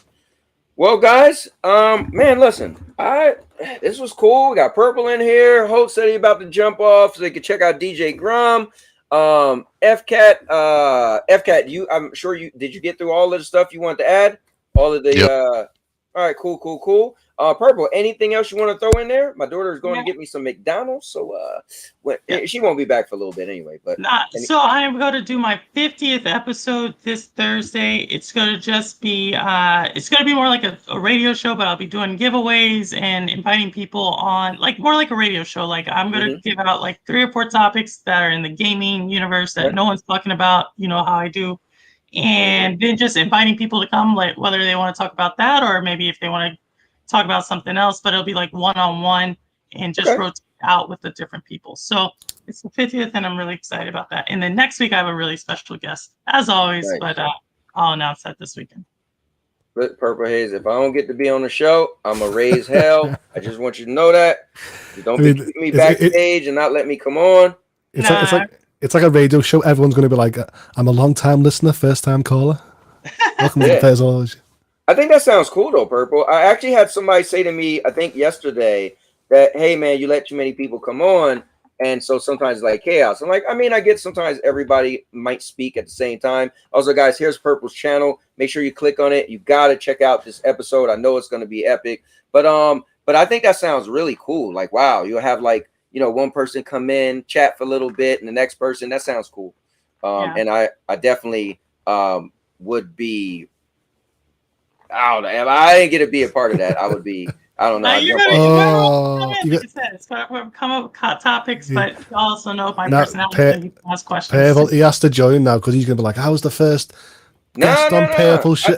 Listen, Listen, trust me. I am very proud to be the first guest on Purple Show. Trust me, I take that serious. But as something like this, man, listen. Purple is special to me and the community, and like, listen, it's like when we get older, right? We're gonna be like, oh, what do we do, this and that, and I'm gonna be able to be like, bro, I was on that episode, man. Like, listen, I want to be on it. I don't care. 50 is special. 50 is achievement. Yeah. I wanted to say I was a person on the 50th episode. So for me, that's just me. I like entertainment. I like to be a part of the conversation, and I want to be like, dude, I was on there. My face. I hope everybody I hope to make it kind of part of my regulars. We'll see how this one goes. I hope to make it part of my regular. And what y'all get into, since y'all will be guests on, you can ask questions as well. So that's something are we asking you questions or the you audience? Guys, whatever audience questions, me questions. So like it's gonna be. I'm trying to make this I'm trying to change up. Because I'm running out of people to interview, you know, when you interview people, it's like Can we just say this, Purple? You always go back in the- around, start again. Yeah, that's gonna be part Well, of no, it. but here's the thing, though. We can do that too. Who in the hell has interviewed more people than you? Like, I don't even know. Like, you have had to who? Yo, listen, you blew me away when you had Sonny on there. I was like, damn, she got him.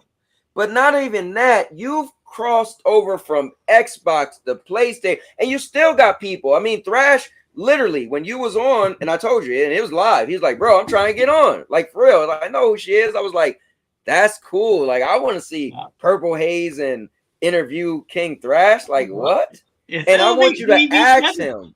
We scheduled it. Oh, you did? Yeah, so I'm it's scheduled. So we did Thrash. We're gonna but it's gonna be a surprise when it is. But yeah, like I want to be surprised. Yeah, Purple, you get the accolades, and Purple, you gotta ask them though, right? It's and this might be one of your questions, but I want to throw it out there. I need you to be like, bro, give me the story with you and David Jaffe. Like, the dude is cool with the maker of the original God of War. Like, I don't watch David Jaffe on his podcast, on King Thrash podcast, and he calling David Jaffe the N-word, and David Jaffe is a white guy. And I'm like, bro, how are y'all that cool? David Jaffe just going back and forth.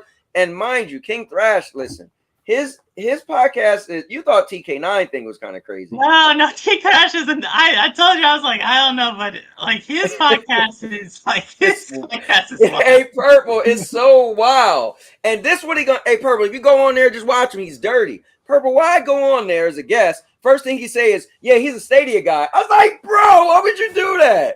I ain't even been in Stadia how long? Everybody was like, oh, you in that Stadia thing, it died. Yeah. I was like, why'd you do that to me? Everyone's rolling their eyes at the Cowboy. That Stadia guy. Yeah, he looks how he sounds. Mm-hmm. They roasted me the whole show. Then he was like, and he ranked games. Like, why is rank games the devil? They was like, oh, you dumb as hell. You rank games. I'm like, bro, what do you mean? How am I dumb? I think it's pretty genius. I mean, he has like 600-700 people on his live. Yeah, stream. It's kind of crazy. No, it's smart. It was genius. You know what's cool though? At the end, everybody was like, yo, we like this Cowboy guy. It was like, the one dude was like, listen, I give you credit. You never waved. You still said at the end, I like the ranked games. He was like, that's all we want you to do is just be you. I was like, bro, that's all I can be. Like, I have a problem waging war. It was all of y'all against me, but guess what? But it was cool. It was always a hostile environment though. So we'll see. Yeah, so he's there, and I got a couple of others, but then I'll start bringing people on again, you know, to talk about what they've been doing over the last year. So cool. Purple, I'm super proud of you, man. I just listen.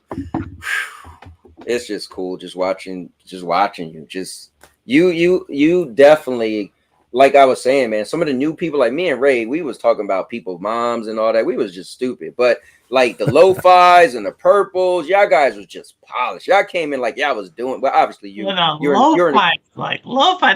I haven't seen lo-fi in a second, but no, we got like Rudix is in chat. There's a whole group of them, you know, and like I'm telling you, the next generation of people, like y'all guys was just like, you could tell, like, man, like even Lion, if you got, because he doesn't do that much content, but when I will watch Lion, like number one, I love his accent, man, and he just is a host of hosts. When him and his partner they do their shows together, but he kind of like takes the reins. I'm like, man, I could watch Lion all day, man, and it's just cool. Like, I'm telling you, if I could put together a team, and I told Purple this behind the scenes, I'm telling you, I want Lion, Purple, Rudigs, and I forgot, I left out Lo-Fi. Definitely Lo-Fi. Like, you know, it'd be some people like y'all like, yeah, y'all just are on another level. Well, it's just cool. Speaking of, I mean, Rudigs, obviously he's amazing. Passionate.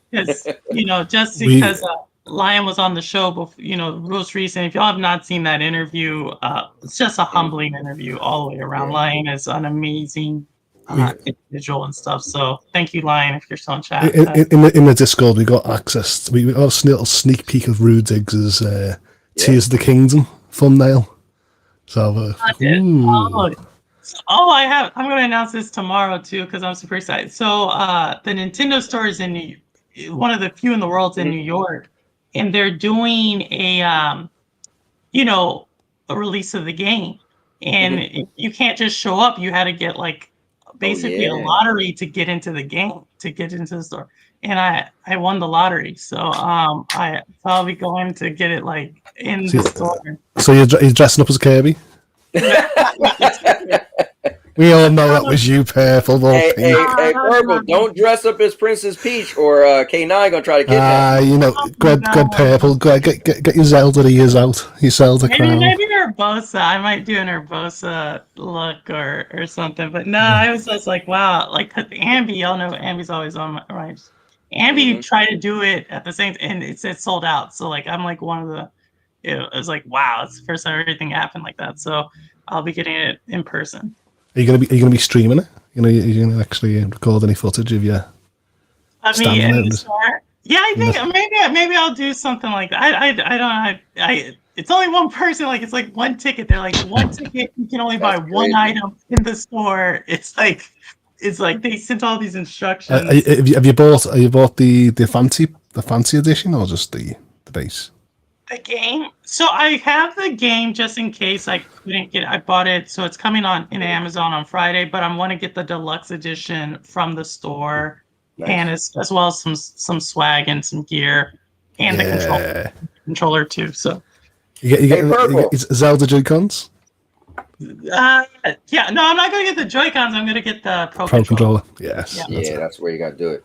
Purple, listen, I don't want to hear no nonsense, Purple. Well, I'm gonna be Purple. I get surgery on the 31st, right? Did you hear that? Wow. Yeah, no, I knew you were getting. I didn't know. I mean, I saw the video of what they're gonna do. So I told them I wanted it, as soon as possible. So yeah, we scheduled for the 31st. But at some point, Purple, I live on the East Coast. You live in the East Coast. Cowboy meets Purple has to happen before I move to Florida. Oh no, I don't know what we can do. What you mean, Purple? I want to go to New York. I want to go to New York now to see Purple fangirl.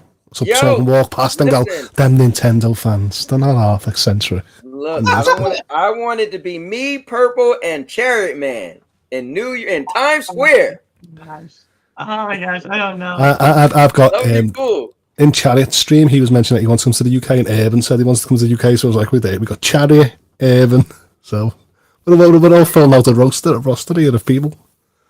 Yeah, we'll see. No, well, Holtz, you should come to. Rudix will be here this summer, so but you know what, Purple? Tomorrow, Rock is coming to Florida. He's going. Him and his family is going to Universal Studios or Disney World. Oh, that's crazy, right? I haven't seen Rock in a second. He's streaming during the day when I'm working, so I don't. Yeah, and he said his flight's gonna be 9 hours. Yeah, it's always about 9 hours to land.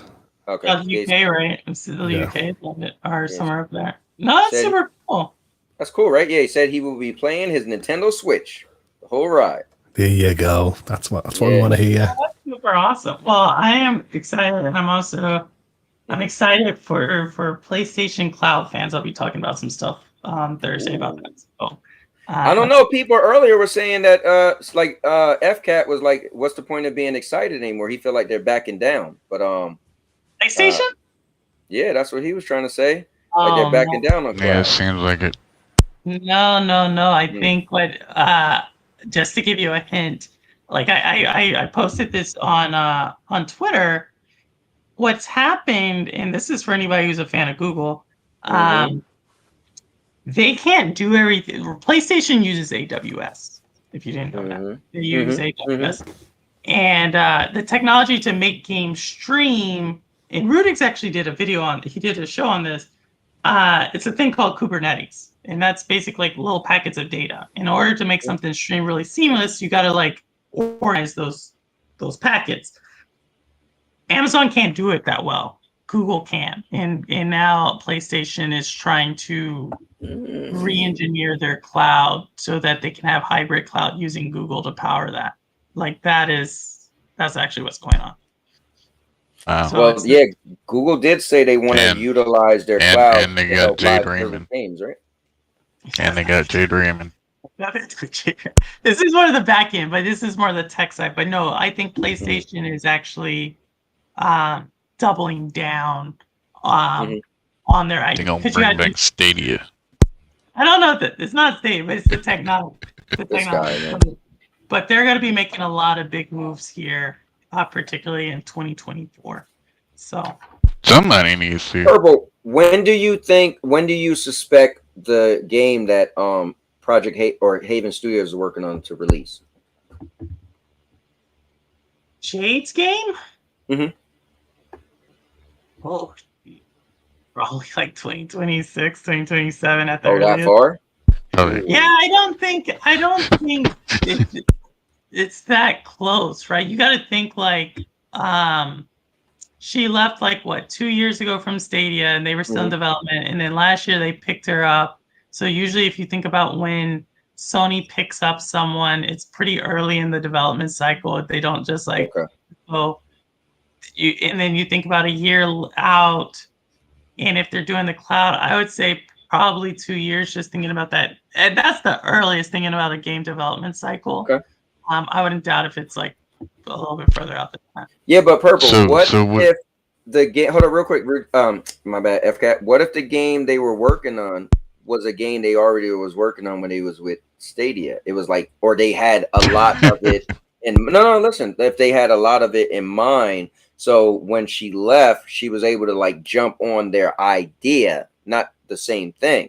Because I what I was told was, or what I heard was, whatever Sony's seen some of their game and made them want to partner with them, and then they ultimately purchased them.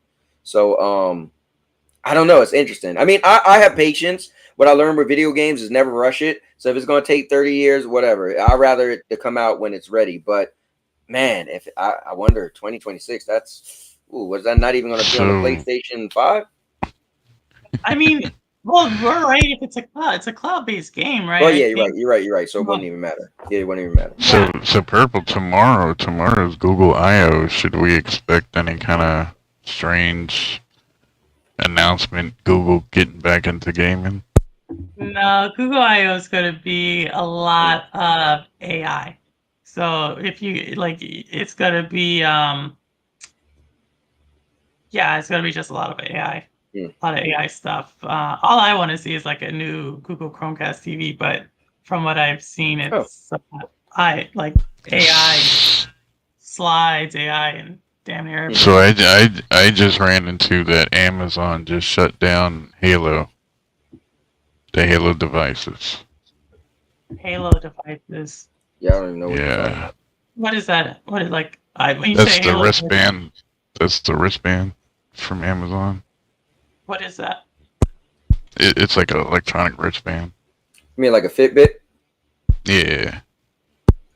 Yeah, I mean, Amazon, like, I don't know. I can't speak on Amazon.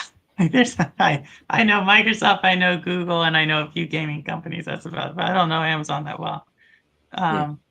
So, but I'm sure whatever they're a solid company, and yeah, from the TV show, watch it. That's all I gotta say about Amazon. Like, did you hold on? How many episodes is on there? Didn't you say it was coming off soon though?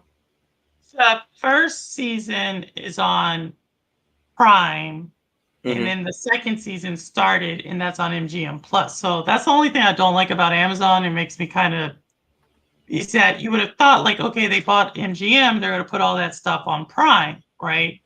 But no, they created like another channel called MGM Plus, even though they own MGM.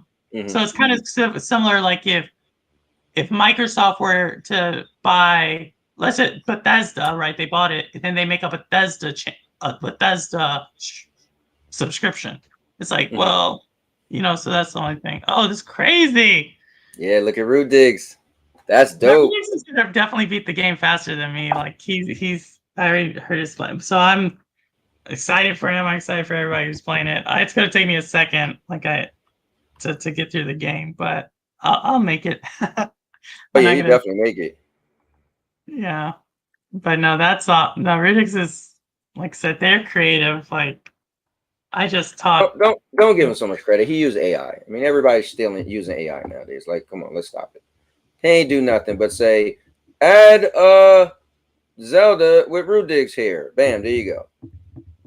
Hey, that still looks pretty cool. That's still cool. No, it looks cool as hell. It looks cool as hell, guys. Here's Rudik's channel. Definitely check him out. But yeah, that looks cool. I would definitely be checking it out. I haven't played Zelda since Zelda 64, so that's a solid. But if you're not but this is my thing. Like you said something interesting the other day, and I agree. Like, if it's not your game, like don't force it. You know, like because it's not going to be a good experience. Like Krata on Stadia, everybody was so into Krata. I hated Krata. Like I could not stand. Like I nearly cussed out Ninja Guy X because of Krata. Oh wow! They're doing their cloud championships. Their Stadia. I was like, this stupid, like, because I was so upset with that game. So like, if it's not your like Zelda's not for a lot of people, you know, and I get that. So I wouldn't if it's not your thing and you're like, nah, I don't have that. Don't. There's too many games. Like, let's think about the games. You got Zelda, you got Street Fighter 6, you got Final Fantasy 16. Final Fantasy 16. You have there's another game coming out too. I mean, there's so many games coming out right now that like, and then there's other games that like I go back and play games. So I'm playing Outriders again. Love that game. Nice. Yeah. And I've got back into Marvel Avengers. So I'm trying to level up my characters because my characters was super high on Stadia. And then I started playing on PlayStation. So yeah, I'm trying to level my it's game. You know what the thing is with games is and this is my gripe with subscription services is that it's always the shiny syndrome object, right? The SOS. You like, oh, look what's on Game Pass. Oh, look what's on PS Plus. Oh, look what's on this. And you forget that, dude, don't you got a favorite game that you was playing? So now you go to play this new game that's in a subscription service, and then you stop playing the game you actually really like. And then you realize, yeah, I don't really like this game that much. Well, you could, dude, why are you jumping at it? Just play your game. That's what you wanted to play. So well, that happens. So I was playing Gears 5. Okay. Shooter. A lot of people said, "Yo, it's a solid game," but it made me want to play Outriders. And so I was like, "Let me just go play Outriders." But they said Ninja Guy X is doing Netflix gaming. Like I told y'all, Netflix is the game company I am probably the most excited about right now. So how many years from now, bro? I mean, technically they already have Valiant Hearts, right? They did that game they did that exclusive with Ubisoft. Valiant Heart, isn't that game like 1,000 years old? That's the dude with the little dog, right? No, but they did a new one. So like, right, y'all know I was in the army, and Valiant Hearts is like a historical fiction of World War I. Well, there's a really amazing story about World War I with the Harlem Hellcats, so an all-black unit from Harlem. Who fought in World War I. In Valiant Hearts 2, The Way Home follows a soldier from that unit. So I think that's kind of cool.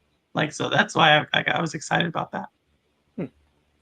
But yeah, you're right. It's old, but to me that's cool. Like I wanted to play that, and they have yeah. But I think that's on like everything, ain't it?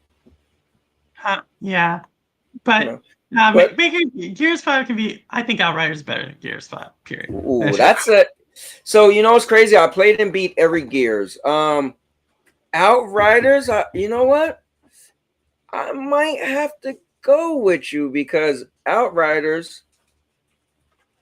Sandy walking up in here. What's that? A Thai chili shrimp taco and some fries. Okay. Well, Michaela actually is getting me McDonald's. I thought maybe you'd want it. Oh, thank you very much. I appreciate that. I think I'll have to go with you. So Gears. So everybody talk about how games are repetitive, right? Or certain games. They've been at McDonald's for a minute. Yeah, I guess. And so honestly, every game's repetitive. At some point, every game have its repetitive nature. What I try to say is, this is how you like a game. If you truly enjoy the part of a game that's repetitive, then that's the game you might like. Like for instance, I love melee in games, right? And so Gears of War melee falls very short. It's not really a melee game. You could use your, the gun and stab people and cut them up, right? But when you play, and also, Outriders is a melee game either. But Like I used a stone character, and like he got some cool moves. Like what I'm saying is that game has more to do in its gameplay than Gears of War. Gears of War gameplay is very limited. You get different. Thank you very much. Look at you. My 17-year-old daughter just got me some McDonald's, and I didn't have to pay for it. I mean, I gave you all that money for your birthday, so technically I probably did pay for it. No, you're right. That was a present. You're right. No, I think that's what I would say about for one, the store. And I get Outriders has a lot. I'm not Gears has like it's 5, and so people like just Gears 5 Outriders because those are the two closest. You're right. Like there's multiple ways to play. Like in Gears, you have like you can be like one of 3 characters, right? That's it.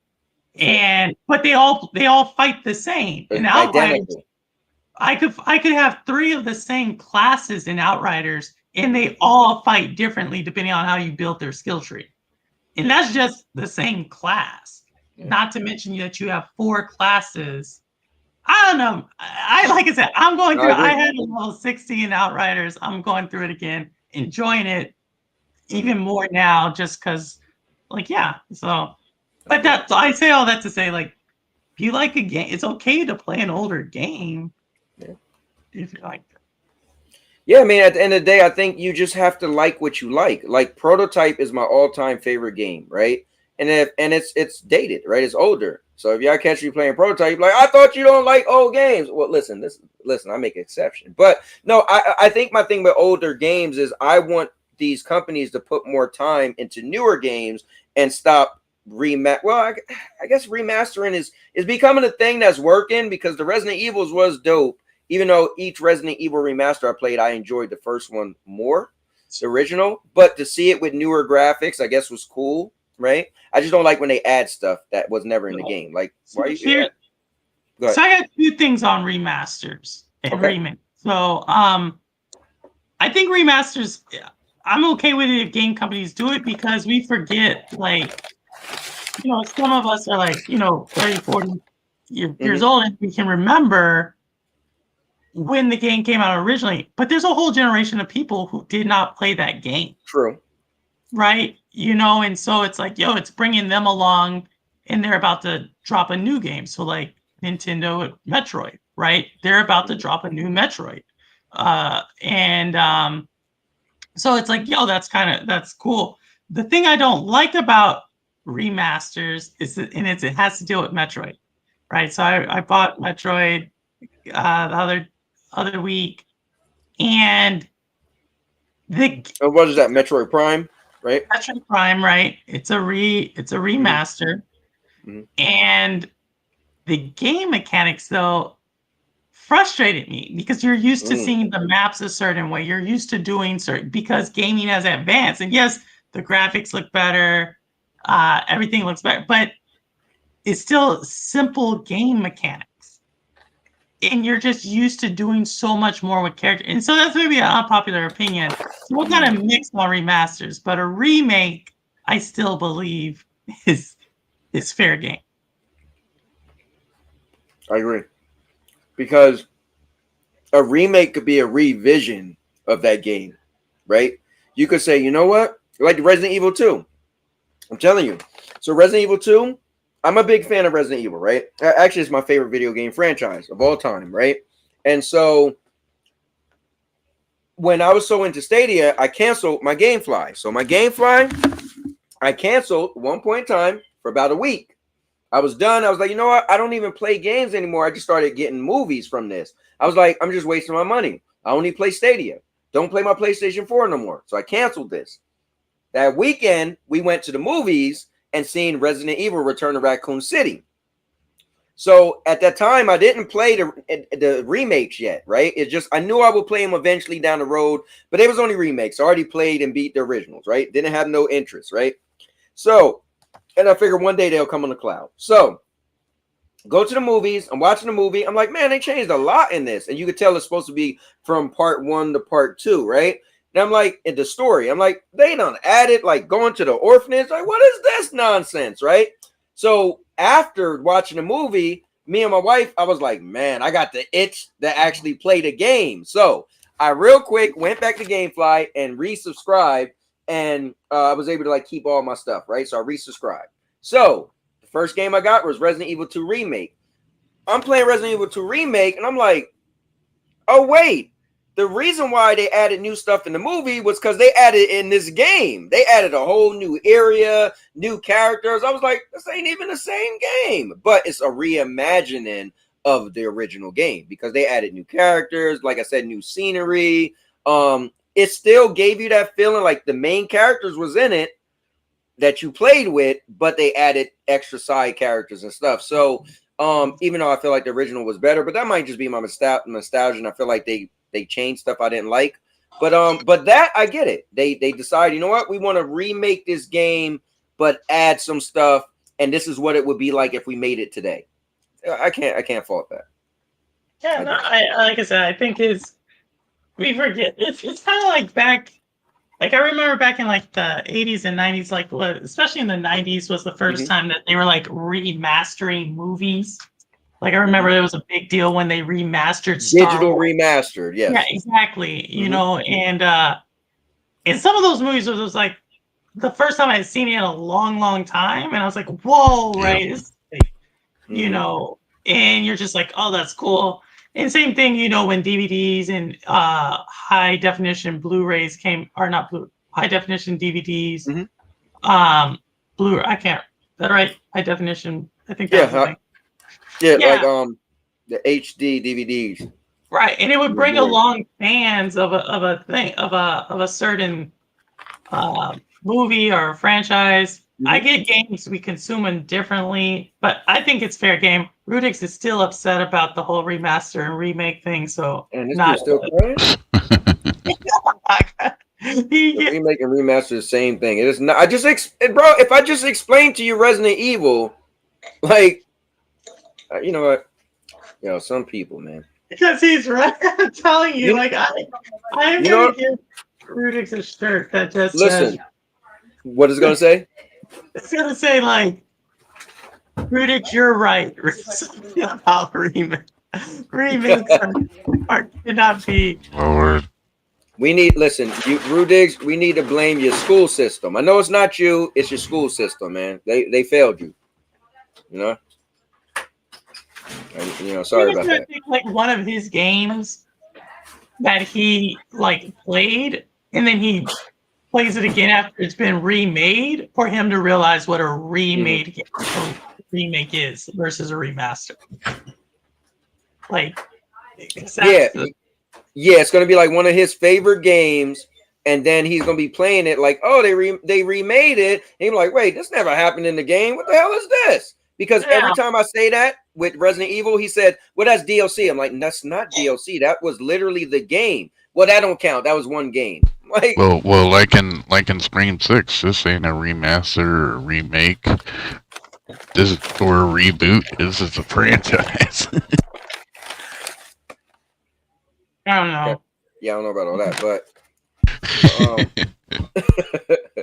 but anyways, guys, he said you're wrong, Cowboy. All right, whatever you say. Whatever you say. You know what? You know what my old pastor used to say, Rudix? He said, I just gotta say it the way he said it. He's a pastor, so don't get mad at me, all right? Get mad at him. He told me to say this. He said, if you constantly go on and on and on with an idiot, eventually they're gonna bring you to their level. So you know what? Whatever, man. Or someone could say, if you're from across the street, if you're arguing with an idiot, the person across the street, they can't tell the difference between who you are and who is, you know. So we're gonna leave that there. But anyway, I don't know. I might have messed it up, but it's something like that. Hold up, wait. Let's Final word. Purple said, Final words. Purple, would you play Final Fantasy VII or Resident Evil remakes? Oh, that's the thing. Like, you never heard me talk about Final Fantasy, right? Like, so it would have to be like, I would have to get into it. Like, I haven't played Final Fantasy since like the NES Final Fantasies, right? Okay. Yeah. And so like, and I'm not like a turn-based type of gamer. And then Resident Evil, it's first person, right? No. So They only had 2 that was first person. That was part 7 and part 8, and then they actually added it on. And I'm mad about that because Stadia closed, but I didn't get to play it. But they added a DLC that actually changed part 3 to third person. So I might would get into it. yeah. Maybe You might it's like kind it. of so we'll see. Like, but y'all know I like indie games. I like Oh yeah, the weird. Oh god, you be putting games on the map, you showcasing love their beauty. Xbox. Yo, leave Xbox alone. She has an Xbox, a couple of them actually. I have Xbox. No. To hold the line. Do my part. He started taking a shot at Xbox. So my final words tonight, and this might get a lot of Xbox hate at me. Doctor might make a video, but it's only suiting that the face of the franchise Starfield has jetpack sex, considering Master Chief had sex in the TV show. Oh my god. No one cares about that, FCAT. But that was Bro. FCAT. I got you. You ready? This is for you, man. There you go, FCAT. Catch them every week at Tuesday night at 9 p.m. Eastern time. Purple. Any last final thoughts? As I want to call it. No, that's it. Like I said, I'm going to do my part to hold the line so Maker doesn't get upset with me when I criticize Microsoft. No. Oh, and Holt said Bramble was epic, Purple. Oh, yeah. No, we're all still about to finish it, man. The game got hard all of a second. Oh, wow. You're like, yo, where did this come from? So I am going to make a video at some point because I feel bad, but I never did a moment of silence for Jerry Springer. And but I am going to make a video tribute because I give a lot of me to Jerry Springer in a weird way. I was a big fan, and I wanted to have a talk show when I was younger. It was crazy. And I remember I went to Job Corps, and we would have break, and I would go in there and be like, all right, listen, I'm like a talk show host. I had people watching. I did this whole big thing, and it kind of helped me throughout the years with public speaking and stuff like that. But so I'm gonna call when I'm ending my show's final thoughts, man, in honor of Jerry Springer. So my final thought, and I'm gonna make a video and I'm gonna talk about it. But my final thought is, I don't care where you play, what you play on, how you play, as long as you play, you're okay with me. No, I love that because man, yes, the console war is fun. I do it, Doc do it, we get into it. But at the end of the day, man, I don't care. Like we gaming brought so much of us together, and I'm loving that so many people has branched off playing this, playing that, and we're not as tight as when we used to play games together. But I'm enjoying other people's experiences and new beginnings and stuff in gaming. So yeah, man, I love gaming. I'm glad you guys are still gaming. And just play whatever you like. And I want to do it like Purple said. I actually said this yesterday, Purple. I said I'm getting tired of talking about the CMA and stuff. Like, let's just get a podcast where we talk about games, like game versus game. Like, ooh, how much did you like Devil May Cry versus God of War? Right? I'm tired of it's PlayStation against Xbox and Nintendo. Like, it's fun. Don't get me wrong. And I'm not saying I'm never going to do that. But what my final thoughts is, guys, let's start talking about our gaming experiences. And I want to start doing that on my stuff because I know other people do it. But you know, I'm not saying you guys can't talk about the console war and stuff, but let's talk about these games. Like next time I stream, I want to know what's everyone's current favorite game. I want to know what's everybody's all-time favorite game, and I'll go first. I want to know what's your best game and your all-time best game. You know, your current best game. So stuff like that. So Purple, thank you for leading the charge. Just playing these games, you know, showing people that listen, we all came together for gaming and we playing these games. So it's my final thoughts. And now your mama knows. But guys, don't forget this Thursday, Purple Haze, 50th episode. Shades of Purple. It's gonna be epic. And don't forget on Friday, Rude Digs. I gotta check him out, his Zelda stream. All of these channels are in the comments. All you guys gotta do is a little bit of homework, scrolling. You'll find Purple. You'll find Rude Digs, and and I think somebody else came on earlier. But yeah. So with that being said, and now your mama knows. I'll make you famous. Because I'm a cowboy. Oh man.